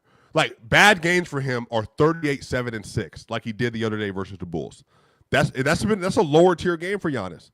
And then you got a center averaging 29, 13, and 12 on 77 true shooting. Like I'm saying, Ron, like I don't know how to contextualize that other than saying this could be the most talented top 5 we've ever had. But I think Duncan and Shaq and Kobe deserve praise for what they did in 2003. But I don't know if they're actually better basketball players than what we're seeing right now, because they can't play in this era. Like they're not playing now. Like, would they be better? Would they be even more skilled, Ron, if they're playing in 2026? I'm saying, but they're not as skilled. I'm saying, Ron, they're objectively not as skilled, though. But it's that basketball's not always about skill. I agree. When you look at Shaq, his pure dominance, he is going to throttle this era. Kevin Garnett's two-way versatility is going to seamlessly fit into this era. But that's what I'm saying. But I think if you want to look strictly at 03, I would argue if you want to look strictly at the 03 season, and imagine all of these guys are rookies in these individual seasons. So Shaq has no years prior. Shaq has no years after this. 03 is the only year Shaq plays in the NBA. Same as KG, T-Mac, all of them. I think you can make a very competent argument that of the 5 and 03, Shaq is the worst player of the 5. Agree. Just based solely on that season. Agree. So Duncan could be the best. That says a Might lot. be the And yeah, best you can make in the 03. argument that Duncan is the best. Yeah. I think you can make an argument that T-Mac was the best, especially in that regular season. You can make an argument that KG was the best. You can make an argument that Kobe was the best. You could make the argument that Shaq was the best, but I think you would have to look more into the past and say he was saving himself in the regular season and all that stuff.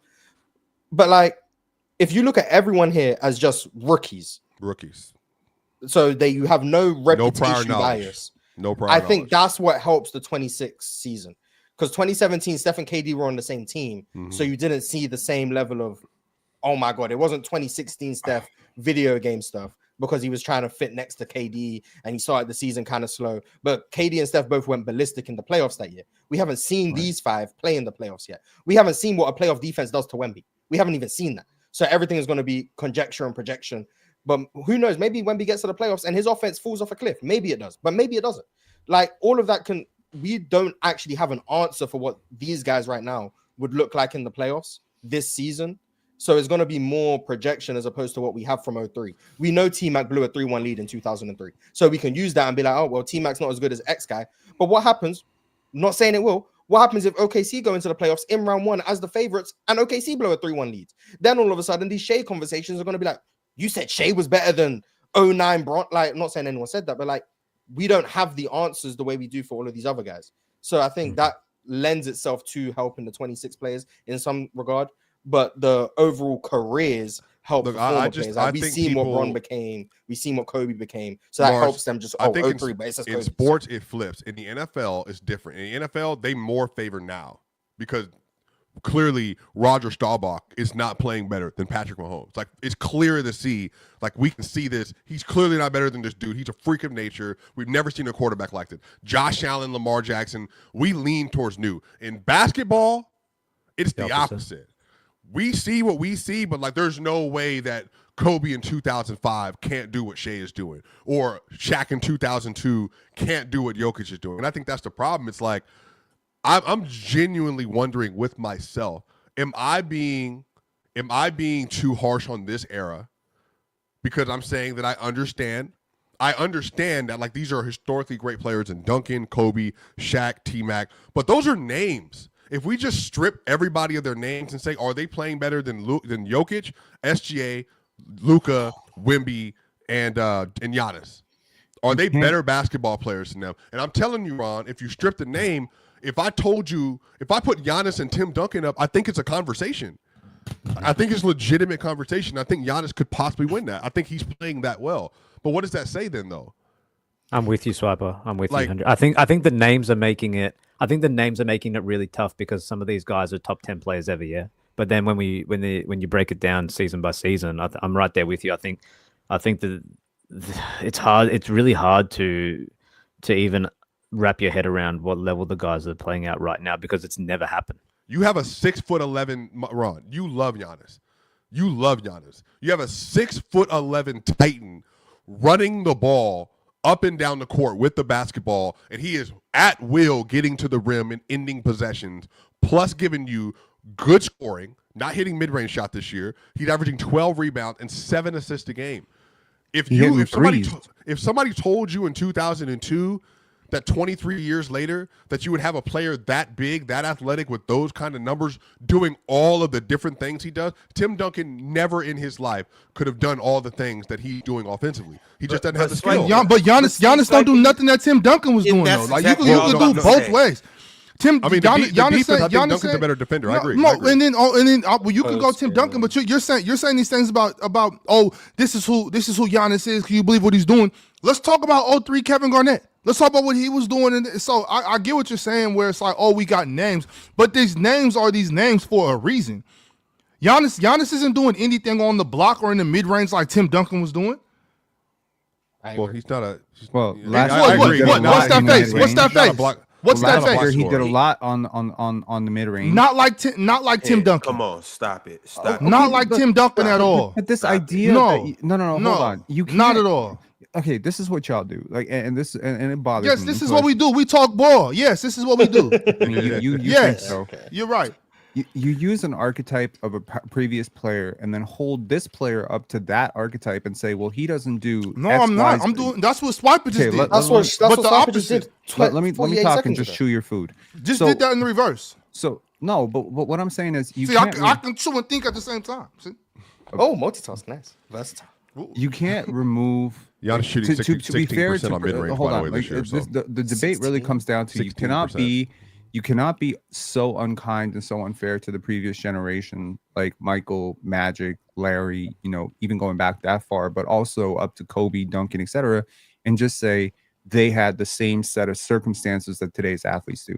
We are seeing fouls called, like right now, we are seeing fouls called at the most ridiculous rate in NBA history to start this season. Like, it is truly insane how many fouls are being committed, how many guys are going to the line, the pace of the game. You add all of that together, you're going to get a lot of inflated numbers that you've probably never seen before. And what that's going to be is you're going to have like 3-4 players averaging 30 points per game. And that's going to seem like, wow, that's amazing. Well, Tim Duncan did not play in that era, or Kobe didn't play in that era. And then consider the spacing. You're isolating the same amount of fouls individual per game in 03 as there is today. shooting Literally fouls, free throws, etc. But you didn't have the you kind of won't see no pace free that throws, you that's have okay. today. You didn't have the pace that you have today. So I guess what I'm saying Which is means there was more fouls. there's on a more possession scoring basis. possessions, but there's more scoring possessions in today's game. There's more threes. The effective field goal percentage argument is that more threes is 1.5 times more valuable than twos. There's a lot of 3-point shooters back in the day, like Ray Allen, etc. If you play in a different era, they have totally different scoring outputs. Mega. If you put Shaq in the same situation, let's just say you put Shaquille O'Neal with all the things that we saw him doing in 2000, and you put him with Jamal Murray, Cam Johnson, you put him with Jokic's, crew right now, what does that look like? I don't think he's any less stoppable. I think he's even more unstoppable in the block than Jokic. I think he's a very gifted passer, but we weren't at a place in 2000 where teams were just handing the ball to the center and say, okay, be our point guard. Maybe we hadn't gone far enough. Tim Duncan was an exceptional passer. Kevin Garnett was an exceptional passer. Dirk Nowitzki was an exceptional scorer. Did we go far enough? I think this is a question that Mike D'Antoni and Steve Nash asked themselves all the time when they were trying to revolutionize offense in Phoenix, which is, we didn't go far enough with what we were doing. And it takes all those failures to come to where you are today with the league. It takes the trial and error. It takes the experimentation of the triangle offense, which leads into the Spurs' beautiful game offense.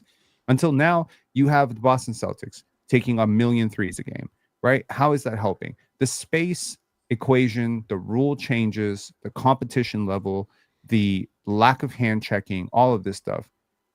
If I want to make an argument today that if I drop 88 Jordan into today's NBA and he's still the best player in the world, I think I can make that argument very solidly. But making that argument for every player that you grew up watching, like Nowitzki is just better than Jokic, that's nostalgia. And that's stupid to me. You have to isolate individual skills. You have to say with provable fact, this guy would be better with this context. And then, you have to build the argument, but you're never going to be able to prove it because I can never see Dirk Nowitzki in 2025 ever. Yeah, I mean, okay. So how do you, if you don't have, They're just not meant to have the conversation, I guess. If you don't have that spacing, if you don't have that spacing in all these shooters in this extra space and all these extra cutting lanes, then how do you have these bigs? Who are they passing the ball to? How are they just uber efficient facilitators if there's none of this spacing, no off ball movement, and just stagnant, compact offenses? I don't understand the question. Can you rephrase it? Like how do these bigs that thrive off of being the point guard, like you said, giving it to them being the point guard with no spacing, compact, basic offenses? How do they become these uber efficient facilitators? I don't think they would be as efficient. I don't think Jokic would be as efficient as a playmaker in more congested space. That's just logical. If you're right, so I'm saying I think it goes both ways. Pin, I think it just goes both ways. Is what I'm saying. So I wasn't trying. I wasn't trying to put these guys like in that space and say they couldn't do that. I'm just saying we're not seeing the same game. So I can't knock Tim Duncan for being great at what he did, but not being a transition beast like Giannis is. When I don't feel like Giannis was the same style of player as Tim Duncan, I think they could. I think both of them could be great. I think Tim Duncan will be great today. I think Kevin Garnett will be great today. But I also think Giannis will be great in 2003. You know, I don't think it has to go one way. Is my point. Right. And I just think that today's game caters more to letting stars look more like stars. I think the NBA under Adam Silver has leaned far, far more into individual exhibition, kind of borrowing from the AAU, mantra and spirit of individual above the team. And again, I think it comes down to the context of the coaching and the league and everything, that you have individual players who are being given carte blanche to create beautiful canvases, to borrow the term from, to borrow the sentiment from Damian earlier, that these are artists. You have more paints now. Players are more skilled. Your average roster is deeper. You're saying that, but it's all offensively. Because if we were to talk about the thing about it is, yes, it is, because the players of yesteryear were stars defensively too. These guys might look more like stars because they shoot more shots. Lou Dort is a better defender than Bruce Bowen. I said these stars, not defenders, these stars. When you look at 2026, 2025, that is the worst collection of defenders out of the 4 years. I would argue. Well, to be fair, Wemby's a transcendent defender. Wemby and then the rest of these four. Shea, I would say is Giannis would be a great defender in 2003. Shea, I would say is positionally good, and Giannis is a motor away from. But hold on, these things are related. In 2003, they wouldn't have to play defense the way they do now, though. That's the defense would be better for a lot of these players because you wouldn't have to do as much as you do now. Ron, I've already made this argument to you before. Defense is more difficult to play now. Because of everything that goes into basketball than it was in 2003, and because of the era and the pace we were playing at. Okay, Swiper, but that's not okay, and that's a fair point. I don't even want to get into that. What I'm talking about is these collection of stars: SGA, Jokic, Giannis, Luka. Obviously, Wemby's an exception, but he's in this group, so I'm putting him in there. Don't hold a candle to 2023. Shaq, Kobe, Duncan, KG, T-Mac. But 03 Shaq wasn't good on defense. So okay, all right. So Shaq is the one player up there, and then maybe you could say T-Mac. Maybe, but T-Mac was still a good defender. T-Mac will get fried now in this era, though. That's the problem. What does that have to do with me comparing these five to those five? It's not close. KG and Duncan were transcendent defenders. We can agree with that. And I would argue 03 is not KG's peak as a defender, but it's in and around there. He was one of the 5 best defenders in the sport. Tim Duncan, one of the 5 best defenders in the sport. We agree. The difference is, while no one other than Wemby on the 26th list is one of the 5 best defenders on the sport, Duncan and KG provided a lot of their value on the defensive side of the ball. Offensively is where they lagged behind. Relative to Luka, Jokic, Shea, etc., they're worse offensively, in my opinion. You might disagree. Duncan is a worse offensive player than those guys, in my opinion. But he makes up and gets to all-time great value because he's an all-time great defender. So at the end of the day, it's all going to come down to value. But the reason why Duncan and KG are top 5 players is because they split their total value very closely between offense and defense. I got to push back on that. Tim Duncan was. That doesn't mean that they're inherently providing more value. That's not what Mars. That's the point I was making to push back to Penn, though. Penn was like, these stars have a canvas to paint more and do this, and this. I'm like, no, just the stars. In the 2000s, they provided more value on defense. I'll give you a hot take. They might look better offensively. That doesn't mean they're more valuable. You keep saying stars, by the way. It's only 2 of them. It's only 2 of them of this 5 that added real value to defense. Kobe Bryant didn't add real value. Kobe. All right, come on. Let's move on, y'all. No. Kobe 3. If you're gonna say, and to be fair, if we swap out T-Mac for Jason Kidd, that would be another one. I'm just playing that. Yeah, but we don't have Jason Kidd in here. So I'm saying 3. No, Ron, you're right. It's 3. I forgot Kobe's name. But Tracy McGrady too, though. No, he's cool, but he's not like I'm saying. But Ron, Tracy McGrady in 03 was. No. You know what, Ron? I can't even ask you this question because you're. All right, but Tracy McGrady's still a better defender than Jokic. He's still a better defender than SGA. He's still a better defender. Mark, he's a better defender than Luka. He's a better defender than Luka. He's a better defender than Jokic. If I say he's gonna say I'm being biased. If I say it, he's gonna say I'm being biased. I will say we have a small sample. Jokic only played 11 games. Jokic only played 11 games. We don't know if this is going to sustain throughout the whole season. I think the 11 games The 11 games I've watched Jokic play defense early on the season is better than the defense I watched Tracy McGrady play in 03. Bullshit.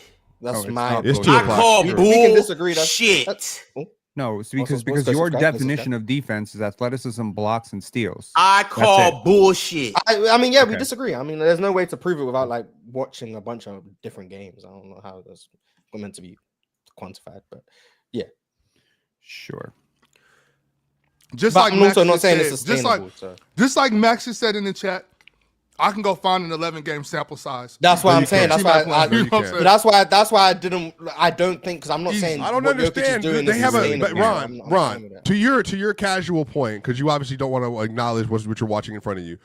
They have the Nuggets defense this year has been very, very, very good with Jokic, and they're funneling to Jokic and David Adams' new system this year. The only way the defense work if they're funneling and he's playing defense. So that's what I'm trying to tell you. At some point, you're gonna have to open those lazy eyes of yours and watch basketball, Ron. I'm talking to you. Hey, Swiper, Jokic is not going to sway me on 11 games. Give me 82. Well, All then, right? then why are we asking the question today? Facts. If that's the case. But so why are we no. asking the question today? So, about the top talent? Well, yeah. If we're gonna say, we haven't seen the full season. Why are we even asking the question today? Yeah. Well, I mean, the thing about it is like because we've seen last season, like we can put context. Well, in Wemby everything. wasn't. Well, then I would say last season. But no, Wemby was still getting busy further. last season. And like Luka he's dragged this a better lot this. further down if it's based on last year. He's better this season. Obviously, Wemby's better than this season. Yeah, but and, Luka I mean, you can too. Mars. I'm saying we have context that we can put behind everything. We've seen Jokic play enough basketball to say like, okay, yes, he might be playing better defense right now, but is this a gimmick? Because here's also the thing too. Giannis is shooting 16% from the mid range, but we've seen him shoot at a high level last year. So now are we saying that Giannis is only a 16% mid range shooter? He's not a consistently great mid range shooter. That is it happens. fluctuating? I mean, I'm not going to call Giannis a good shooter. I'm going to say Giannis is not a good shooter. That's what I'm going to say. Okay, it makes sense. All of a sudden, Jokic has a really good team around him. He can play good defense this year. I mean, that's just kind of how it works. But that it's his team or that age 2003 Is it his Kobe team as or is it well. him? But that same thing aged Kobe in 2003. It aged T-Mac in 2003. It Kobe aged played other players on-ball 2003. defense. His team aged No, him bro, playing but I'm on-ball telling, defense. but there was a good Kobe defensive picking team. up T-Mac full court. No, you're missing what I'm saying. His team aged him doing that. They all benefited outside of being the anchors and Kevin Garnett and Tim Duncan. They were the anchors of these elite defenses. I'm giving them full credit. But I'm saying you have to have a good defensive personnel on guards. Even in 03, you still did. And they did. Kobe did his job. I'm not saying he didn't. But I'm saying like at some level, you participate in a scheme and you have to execute in the scheme. That's what I'm saying. I do think the fact that you have an elite defense, I don't think SGA is a better defender than Kobe, Ron. I don't. But SGA is participating in a defense that's much better than any defense Kobe's ever touched. Absolutely. Ever. Yeah. But I mean, it's the truth. Yeah. My yeah, thing, though, but I mean, yeah. Just to conclude this, and I'm not trying to knock this era. I'm the reason why this segment started by me praising this era. But I'm saying though, like offensively, we could say this era has more freedom. But defensively, out of the 4 years, this is individually, they're the weakest defenders. Wemby's the best defender out of every single player you name. 2017 has can move Steph on. and Harden. Yeah, exactly. And this one has And Durant. Luka and Okay. But Jokic isn't need playing bad I say defense. I that? don't know. Need I say the Steph other and person? Harden were actively like Jokic Steph and Luka are was trying. being hidden within his scheme, and James Harden just wasn't a good defender. But Kawhi was great. KD was great. 2017, Bron had a good defensive season as well. So like those three were really good, but they didn't even have a Wemby, in my opinion. They didn't have a Wemby. Like, As great as Kawhi was, Kawhi? how far is he from current Wemby defensively? yeah, you don't want to know. But we value different things, Ron, defensively, obviously. Wemby to me is impacting defense in a way that Kawhi's never even come close to. I agree. So, I agree. And I'm the guy who's like higher probably than anyone up here on 17 Kawhi. I would say So, Wemby's the third best defender on this list. third. Duncan KG and then probably Wemby. Yeah, I that's what think I'd say. he's better than both, but okay. At the end of the season, maybe. That's yeah. I'm So gonna stay far, away from so that. far, so far. But, this I'm gonna season. stay away. Yeah, I'm gonna stay away from that. But I would say he's the third, and that's including Dwight. Dwight is on this list. I'm acknowledging that. I think Wemby's a better defender than Dwight. So it says a lot. All right, fellas, we're gonna go ahead and get into the splash of the day. Peyton, I know you got that queued up. Who are you taking for the splash of the day? Any guesses on who I'm going to take for the splash of the day? Of course, it is the big beluga. It is Paul Reed? No, it's Nikola Jokic. Oh, So look, man, There's a lot that can be said about Nikola Jokic. 35 points per game, 5-game stretch, the most efficient 5-game stretch ever. Leading the entire league in rebounds and assists right now. There's a lot that can be said. His 20.8 box plus minus over the first 11 games needs to be put into context. Number 2 right now is 12.5 Shai Gilgeous-Alexander. There's been a lot of talk about past legends. So I wanted to look at what those legends did through their first 11 games and some of their best seasons. Steph, 14-15, which was brought up, one of the best Steph seasons ever, 14 boxes minus through 11 games. LeBron, 11-12, 11 boxes minus. LeBron, 12-13 through 11 games, 8.9 boxes minus. Jordan, 91, one of his best seasons, 8.9 boxes minus. Kawhi 15 to 16 was 7.1 boxes minus. Tracy McGrady in 03 was 8.6 boxes minus. So Jokic has started out this season with a comfortable gap, not only on the second best player in the league right now, which is, Shai, the third best player and the fourth best player, those guys. There's such a large gap between him through 11 games and all the legends you're thinking of, to the point where I don't think I'm ever going to find through Basketball Reference history a player who had a better 11-game start to a season, to Swiper's point. But the stat that really blew me away on Jokic, last night Nikola Jokic had 55 points in just 33 minutes. He outscored the entire Clippers starting lineup 55-54 by himself. Context, mic drop. That's your All right, splash y'all. of the day.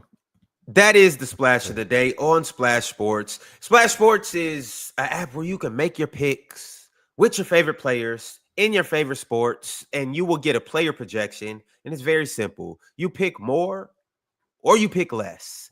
Download the Splash Sports app right now and go have you some fun. Go compete against fans. And unlike these other apps that are similar to Splash Sports, you compete against fans, not the house, because when you compete against the house, you're essentially an amateur.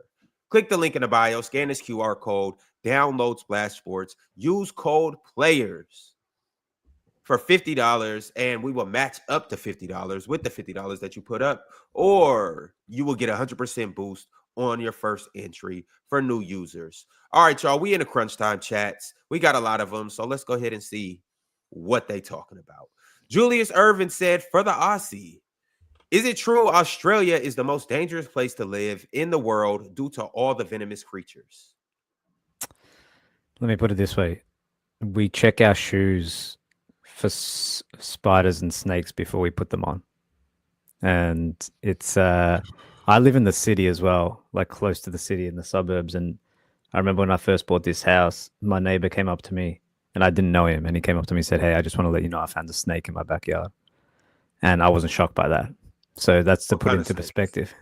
Boom slangs, just a puff adders. Y'all got everything snake in the world that will kill you.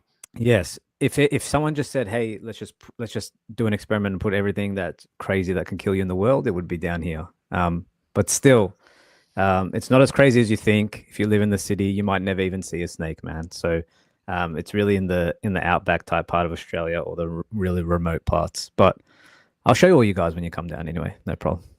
I have a dentist appointment. Just really quickly, what is the worst thing that you could ever hope to find or hope to not find in your shoe? We have spiders that eat birds, and they can be around, man. Or redbacks can be around. It's like a constant thing here, man. Like if you find one of those, if you get bitten, you're probably done. You're probably done for, man. Okay. I mean, that sounds like California. Gotta shake your shoes out down there. Yep. I've seen plenty of snakes. Shouldn't be inhabited, man. That's all I know. You'll see Mars when you come. Nope. All right, y'all. Anna Monica Studios got another super chat. Anna Monica Studios said, why are we pretending like Lou Dort was not on Tatum in the third quarter and wasn't getting blown by? If only teammates knew how to shoot above 20% on wide open shots and stay healthy. Sure, I don't know which game he's talking about, but Jason Tatum was hooping against OKC. It was Jaylen Brown that was struggling badly. You know who else hooped against OKC last year? Steph. Was it all? Oh, Steph. Yeah. Okay. Yeah. Jokic had I think I've seen there was 20, 30 point games in total against OKC last year. Jokic had like 5 of them or 6 of them. Yeah, Now, albeit he Steph played them 7 times averaged in the playoffs, so there was more. right. Steph averaged 29 on 50 split. He shot above 50% from the field and 50% from three against OKC last year. To be fair, I Amidst don't think he saw accusations OK. from the I don't panel think of he being saw washed. OKC with Chet though. To be fair, so he saw a different OKC. That is 'Cause I fair. don't think, but yeah, he was really good against them last year. And Golden State were really good against them last year. Mm-hmm. Average Joseph sent through a super chat and said, Swiper, respectfully, he is the reason the defense is the way it is because of the standard he sets. That team does not play with that level of intensity if James Harden or Luka Doncic is the leader. He's talking about SGA. And I I'm agree not with gonna it. say that. I don't think SGA sets the tone on defense. So I think he does. I don't. But like I think their defense is as good as it is in part because of SGA. But I think a bigger part of it is the fact that he turns the ball over so little. They very rarely have to play transition defense.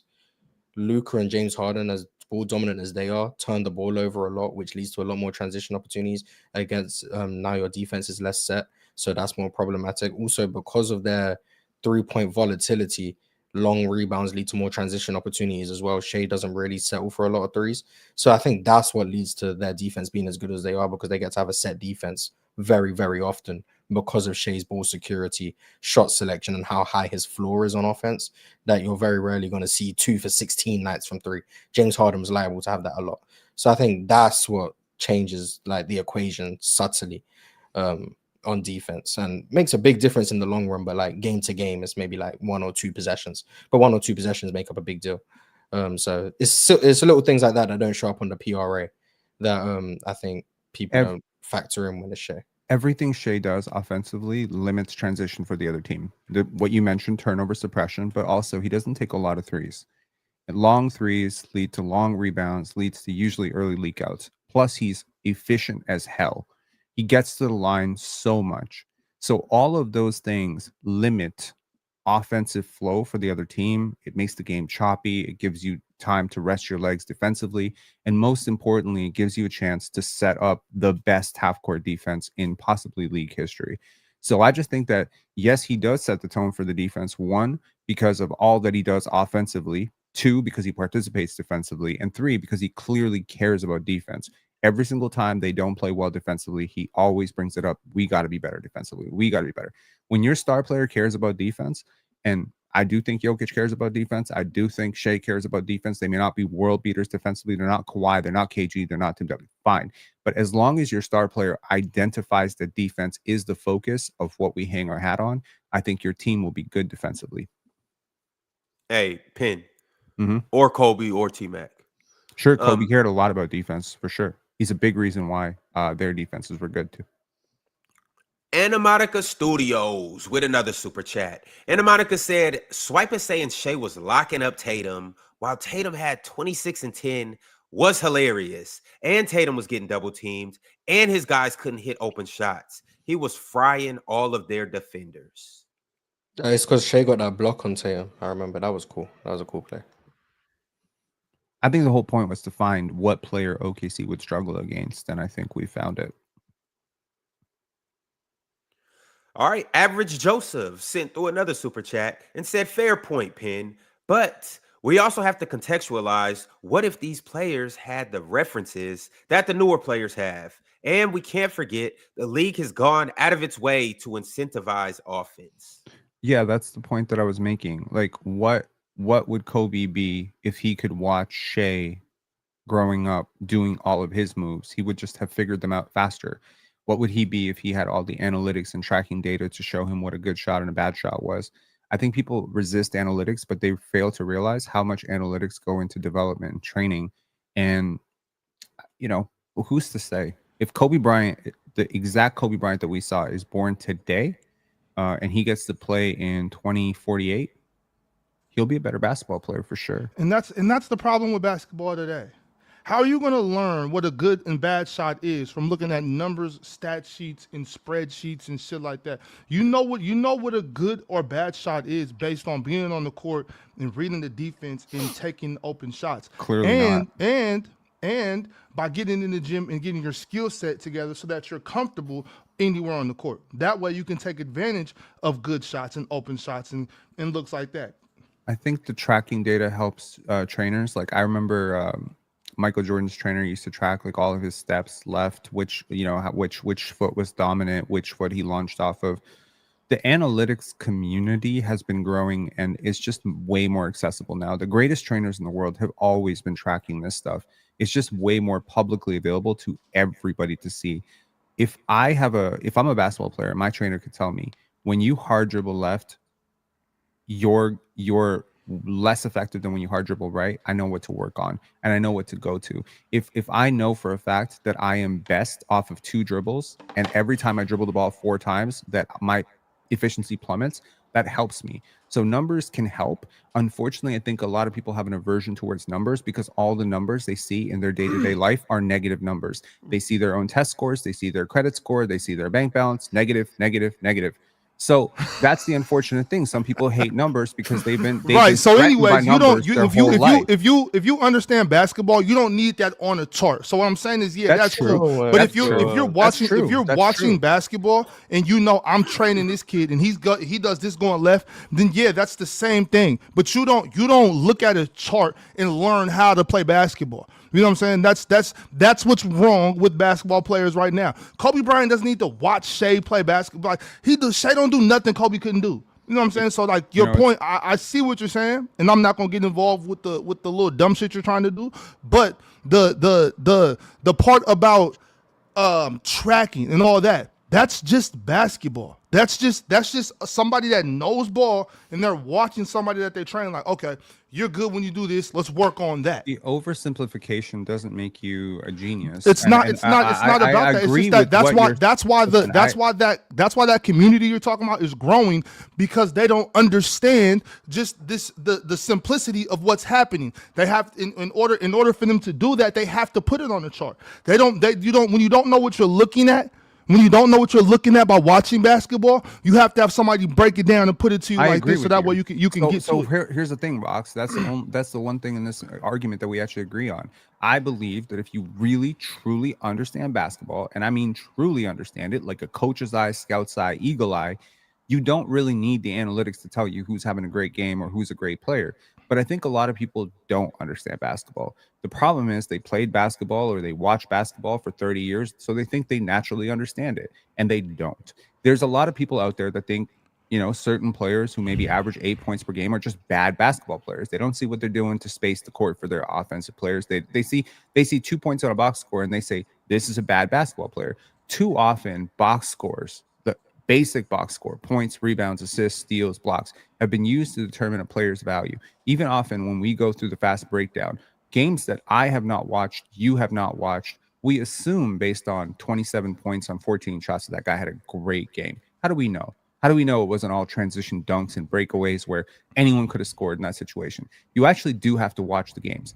The problem in today's society is not that people don't understand basketball. It's just people don't really have patience for 2.5 hours of detailed viewing because they barely have the patience for a 3-minute detailed conversation. They should get in the gym. You should have been in the gym. You know what I'm saying? But the problem is that you think Shea's development, you think like you developed in a basketball gym or Michael Jordan developed or Kobe Bryant developed in a basketball gym. Got in the lab so that you can understand basketball. What do you think? Shea Gilgeous-Alexander just instead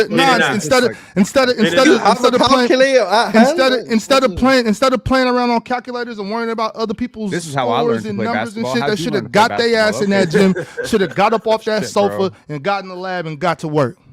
All right, so my coach design plays. Okay, cool. The next super chat. Have you ever helped your coach design plays? You said what? I did help my coach design plays. Nothing. What? Why don't play with me, bro? You know what time it is. You know what time it is. Go ahead, bro. Go ahead. Average Joseph said, imagine Shaq taking multiple dribbles, 5 to 6, 7 dribbles to back a guy down, and no help comes. That is literally what's happening today at times. This is not a shot at Joker, but it is a shot at Joker. That's a fair point. That is the point. And that's why I said, if you drop Shaq into Denver's offense right now with all the spacing, all the shooters that they have, but at the same time, has Jokic ever played with a player as good as Kobe Bryant? No. Has he ever played with a player as good as Penny Hardaway? No. Has he ever played with a player as good as D Wade? No. And he won a championship anyway. All right. We got a couple new members. The first one is Jello LOL. The next one is Listen to Me, Dude. Shout out to Jello. Shout out to Listen to Me, Dude. And shout out to Christos Karasoulis sending through a super chat saying Jokic is a multiple-time MVP. Routinely called the best in the world. He's not underappreciated. He just needs more championships, same standards for past players. More competitive league, more contenders, less championships. Makes sense, right? Different CBA structure, disincentivizing multiple, big threes. It's not the same system. It's not the same system. We can dissect basketball all we want. We have to look at the cap structure, allowing these teams to compete too, right? 2023 Jamal Murray has a higher playoff box plus minus than Kobe in 2 of the 3 championship runs with Shaq. Playoffs, yes. Playoff Jamal Murray is that And that's level how of he won, player. and that's how he won a championship. So, yeah, just thought that would help. So, DNE MLV said if OKC gets that number 1 overall pick, it'll be the end of all of us. Also, Mars, just for the record, I watched all those Kobe championships. I still think Kobe is a better player than Jamal Murray. I would hope. Yes. Yep. The next super chat I got is from, you guessed it, Average Joseph. Average Joe said the Heat struggled versus the Pacers and Roy Hibbert. OKC handling them. Chet and Hart, especially Hart, would be the major difference in that series. Yeah, that Pacers team was fun because you had Paul George screen navigation, Roy Hibbert drop coverage, and it kind of like caused a lot of problems for a lot of teams. But 2014 Bron also like obliterated that Pacers defense. Although Roy Hibbert was more of a shell of himself, I guess you could argue. But 2014 Bron was like maybe one of the best scoring seasons ever. Kareem NYK 2001 got some shots to send. He said, Swiper, Mars, Penn, y'all keep conflating the improvement in coaching tactics / offensive systems with the actual players today being better. Yeah, he just uses my name to just fill sentences at this point. That's all I've realized. He just says my name in anything. So shout out to Kareem, man. He just spent his weekly allowance to talk to you, man. Respect to Kareem. Hey, man, Kareem got bread. No, Kareem Maybe got an he does. allowance. I don't know who Kareem is. Maybe he does have bread. Hey, break me some. DeMarcus Thomas said, we don't claim Penn. Thunder up. You don't have to. It's all good, bro. All right, we got a new member by the name of Jalen Towns. And Jalen Towns followed up by sending through a super chat. Jalen said, if the NBA is allowed all this freedom and creativity and space, you say, then doesn't that mean defense has to be better to compensate? Yes. I say that all the time. You can't say that players from the past aren't worse offensively because the rules didn't allow them to be as good offensively as players of today, and then not do the same for defense. That just logically doesn't track. That would mean defense is harder today, which means the defensive players of today have to compensate in a way that you would argue the offensive players back then had to compensate, which would mean Amen Thompson, Asar Thompson, Ludor, and all of those guys are better defenders than the Bruce Bowens, the Raja Bells, the Shane Battiers. Like, you would have to, logically, you would have to be saying both of those things, in my opinion. MP13 with a super chat. MP13 said, I understand why Mars changes positions. We are doing too much with the quote unquote, he wasn't trying. We just can't have a normal Jokic conversation on either end. Ridiculous. Do the Jokic conversation need to start being banned up here? No, not necessarily. You got to he's a great talk about. player. Yeah, you got to talk we about. we should talk about. We should talk about the great players. But at some point, you got to get off your damn knees. You know what I'm saying? It's like, it's ridiculous, man. It's ridiculous. Any names to it? Unless you Ron, don't want please, to. Ron, please keep going. Love is love. Love is love at the end of the day. I'm not. Chad, I gonna tried go- to, Yeah, you know, love You know is what? love, but man, come on. You know the only thing more fun than watching on your knees. than Jokic haters hating on Jokic is the day they don't get to watching like the hate spew out of their head as they consistently try to say, I respect him. He's good. He's good. He's a good basketball player. He's a hooper. But let's calm down. Like we Yes, just let's watching. calm down. Yeah, you're like we're just watching some run of the mill shit. You know, we're watching 55 points. He's outscoring the whole friggin' Clippers. Yo, last year y'all told me Ivica Zubac was gonna eat him up for lunch. That he was the Jokic stopper. Do play good defense on Jokic, to be fair. He But did. I vividly remember a certain someone up here when Giannis had 64 points against the Pistons, turning it into a why he's never going to be better than Jokic conversation for half an hour. who So did we that? know Who would that. do such a thing like that? So we're not going to act like this is a one-way street that seems to happen. Just Giannis Who had that? coming out Yeah, your it's- pores. I the don't would know. do video's on the that? platform. The video's on the platform. I mean, you guys can remember when Giannis had 64. Just watch the video the next day. You'll see it happen. But I mean, no, I was up here trying to talk about how good Jokic was. You know, I think he's an amazing basketball player. I say that every time we talk about Jokic. Average He's just Joseph said best Bron team to go against this OKC team would be the 2020 Lakers. Now, best version of Bron against OKC team is 2018 Bron. But that 2018 Cleveland team sucked. I'm higher on 17 Bron than 18 Bron, but whatever. I also think the 17 Cavs offensively could cause some problems for OKC with Kyrie, Bron on another level, Kevin Love floor spacing, Tristan Thompson offensive rebounds. I think that all adds up. The issue is they couldn't guard anyone. So I still think they'd probably lose the series because their defense was egregious. But although their defense wasn't that bad in the playoffs until they saw the Warriors. So maybe. I think that would be an interesting series. Was their defense better than the 2024 Pacers? Or 2025 Pacers? Statistically, no. I know for a fact it wasn't. I want to say they were like 25th in defense in the season, but in the playoffs, I'm pretty sure their defense was decent until they saw the Warriors. I kind of tanked their defensive rating. But regular season defense, the Cavs in 2017 were 21st. I think which the is- OKC yeah. Thunder just sometimes they bail you out because their shooters just go completely cold. And there was a tale of like wins and losses. In the wins, their shooters hit shots. In the losses, their shooters can't hit shots. And when their shooters can't hit shots, there goes your half court defense because you don't get to set it up. So I just think that, you know, I think LeBron could give OKC a lot of trouble. All right, we got a super chat from I Love Chill. And based on this guy's profile picture, I don't think he should be saying some of the words that he said in his super chat. But that's not up for me to determine. If you guys are offended, you guys are offended. I Love Chill said, if niggas told you in 2006 that there will be a player that can shoot like Dirk, pass like Nash, rebound like Ben Wallace, you wouldn't believe it. Would you niggas believe this? There isn't one. Shoot like Dirk, pass like Nash, rebound like. Oh, is he saying that's? I really hate my girlfriend for forcing me to send this picture to y'all, man. Should have just gone with the other one. I just want to put it out there. The Cavs had the second best defense of all teams in the conference semifinals and finals, but their defense was so bad against Golden State, it meant they had the 11th best defense overall in the playoffs. So, Average Joey said, if you were tapped in and watching, Yao used to destroy Dwight in 08 and in 09. He had nothing for him. Dwight was Yao very was really patient. Not like Dwight. that. Yao just played with such patience. Whoa. On the outside.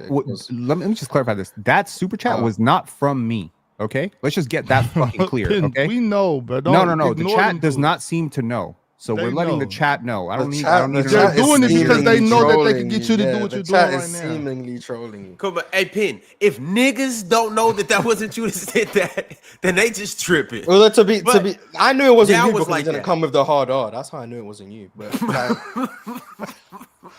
but the chat was just trolling you. And you know what the worst part is? I got a freaking doctor's appointment right now, and I actually got to bounce. So this is the worst. Oh, how convenient! We got a Giannis super chat. Now you got to leave. No, go ahead. Oh, all right. Just so you can stay, Pin. I got you, Pin. Just so you can stay. Trey Lett said the Jokic glaze is great and all. He's going nuts, but I need some toxicity. Talk about the Lakers. That's despicable. There's nothing to talked talk about the man. Lakers. They got blitzed. There's nothing to talk about. They did.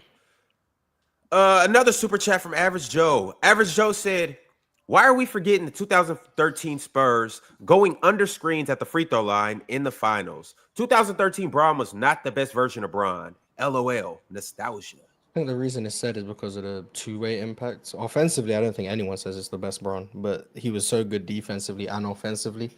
And like he shot like 40% from three that season. Although the finals, I would say I don't think he was that good.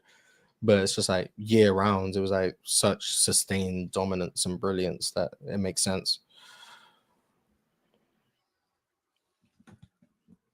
Yeah, none of us said that was the best version of Bron, but going under screens doesn't stop you from getting cooked. So And he cooked them the last few games. All right, the next super chat I got is from Hunter. Hunter said Jokic took his 23 efficiency, 24 defense, 25 3-point shooting, and pumped it with the shit Ronnie Coleman was on. He's steroids, right? Steroids. So basically, he's done everything he was doing before. He's juiced it up. But yeah, I would say this efficiency is through the roof. There's no way this is sustainable, and I'm saying that because I refuse to believe it is. But if he manages to do it, then shout out to him. The defense, I would love to see if that's sustainable. And then I also think he's having like his best playmaking season as well. So it's like he seems to be peaking year after year, which is kind of cool. All right, Penn. We'll catch you later. All right, peace. Merry Christmas. All right. Hey, I was gonna tell him send us some more super chats on his way to the doctor, but He might. it's all good. Average Joe said these arguments is why the newer generation goes Cat is a better shooter than Dirk. Look at his percentage. Look at his made threes. I think most people, when they say shooting, are just talking about threes, which is something I've never agreed with. But I do think Cat's probably I think Cat is a better 3-point shooter than Dirk. But shooting overall, I don't think he is. I think Dirk's at a different level. DNEMLV sent through another super chat and said they are going to change the BPM formula like they did for Russ, or am I just supposed to believe that Jokic is 2 times better than Wemby on defense? I told you guys about defensive box plus minus like a year ago. I don't know. I don't know why. He's on track to have the best defensive box plus minus season ever, by a significant margin, by over a point. He already has. Right now, he's at number 1 for this season. 22 Jokic is at number 6, which was number 5 before this season. Jokic. 23 Jokic was at number 7, and 24 Jokic was at number 10. Like, I've been told you this was nonsense. So yeah, they haven't changed it yet. Oh man, if we just woke up tomorrow and all that shit was gone, the world would just be. It's crazy that we say that Penn was talking about like the box score is you shouldn't use the box score, but box plus minus is just a box score based that. Hence box in the box plus minus. It's based on the box score, entirely based on the box score. So it's interesting. Shout out BPM. Average Joe said, this is why kids think Jamar Chase is over Jerry Rice, not accounting for your head getting knocked off on these slant routes. I hate this era talk. Is Jamar Chase better than Jerry Rice? Fuck no. He might not be, but Jackson Smith and Jigba is. Does he play for the Seahawks or something? Nah, he don't. He's just the best receiver in the league. Okay. Statistically, BPM wise, he is. Like, he is the best receiver in the NFL right now.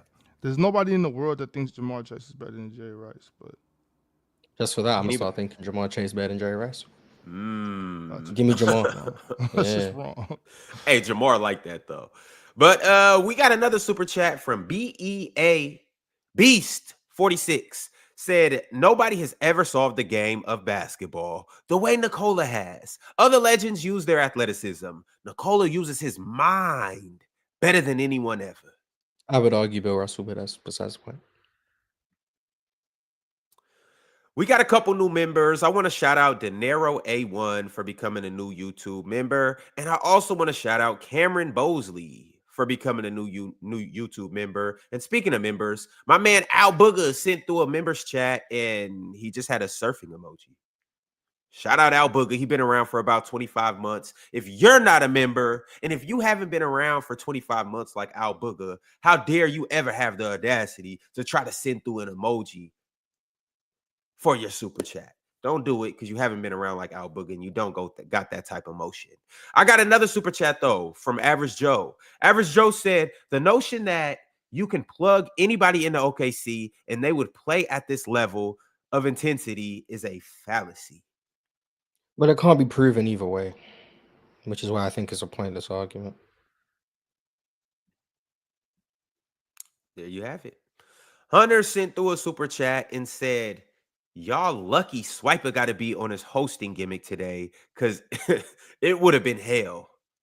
See, I mean, he got off what he wanted to get off, to be fair, for the most part, I think. It was close enough. It was still close enough. Shit was ridiculous. Oh, well, check this out. It looks like Kareem does have more allowance than you guys gave him credit for. Kareem sent through another super chat and said, I wonder if Dingus and Doofus, Mars and Penn, still think Luka is greater than SGA. SGA is peaking in dangerous territory, better than 08 Kobe. I don't even remember the last time I said that, because last year I was saying SGA was better than Luka, so I don't know. But like I said, I don't know who the top 4 players in the world is. Like, I don't know the order, but it doesn't bother me either way. Who's better between Shea and Luka? But Mars, are you Dingus or are you Doofus? That could be both. Oh, okay. All right. Respect Steph said, Pin, what's Steph's stats versus OKC? Because I'm actually curious. He said 29 on 50, 52 something splits. That boy good. All right, we got a few more super chats. Before we get up out of here, once again, we're going to be on Playback tomorrow night watching Steph against the Spurs, though. Y'all be sure to pull up. Also, the PCL is coming soon. Mark your calendars for November 21st, November 28th, which is Black Friday, and Friday, December 5th. It's back up, y'all. We back getting into the mix, so y'all just be ready. Mark your calendars. All right, the last couple. Yeah, right. What? Oh, you don't believe that it's happening?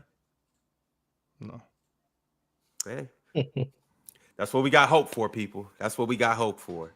War V Room said, behind, but 2013 Bron would struggle with the OKC defense, probably. But 2017, 2018 Bron, I think will probably be his regular self offensively.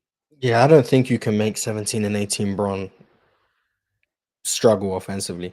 I think it was just entirely down to him. I think even with the younger Brons, though, it's like it kind of really just depends on the night. But I would say 70% of the time, he's going to fry that OKC defense. Probably 80 for real. Bron was quite good. Yeah. Average Joe said 2017 Kawhi was better than KD every single time they stepped on the court that year. Every time. Damn the Eastern European hitman Zaza. Damn, Zaza. 2017 KD wasn't as good as 2017 Kawhi. I think KD was a better player, but that's you know where I stand on that. All right, y'all. We are almost at 500 likes, but I want to give you guys a challenge. We're not trying to get to 500 likes. Get us to 600 likes. Before we get up out of here, y'all make sure you like the videos. If you're on Twitter, make sure you retweet the video. If you're on Facebook, like the video as well. This helps our platform grow significantly, and it allows us to keep giving you guys the good content that we give you guys on the daily. I got 2 more members chats. The first one is from Just Flow. Just Flow said, big shout out to Big Caulk.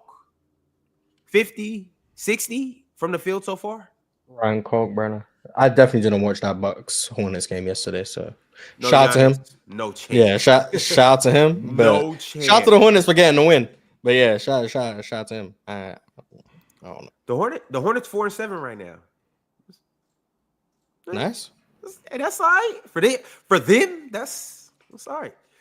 Last but not least, I'm joking a smoint.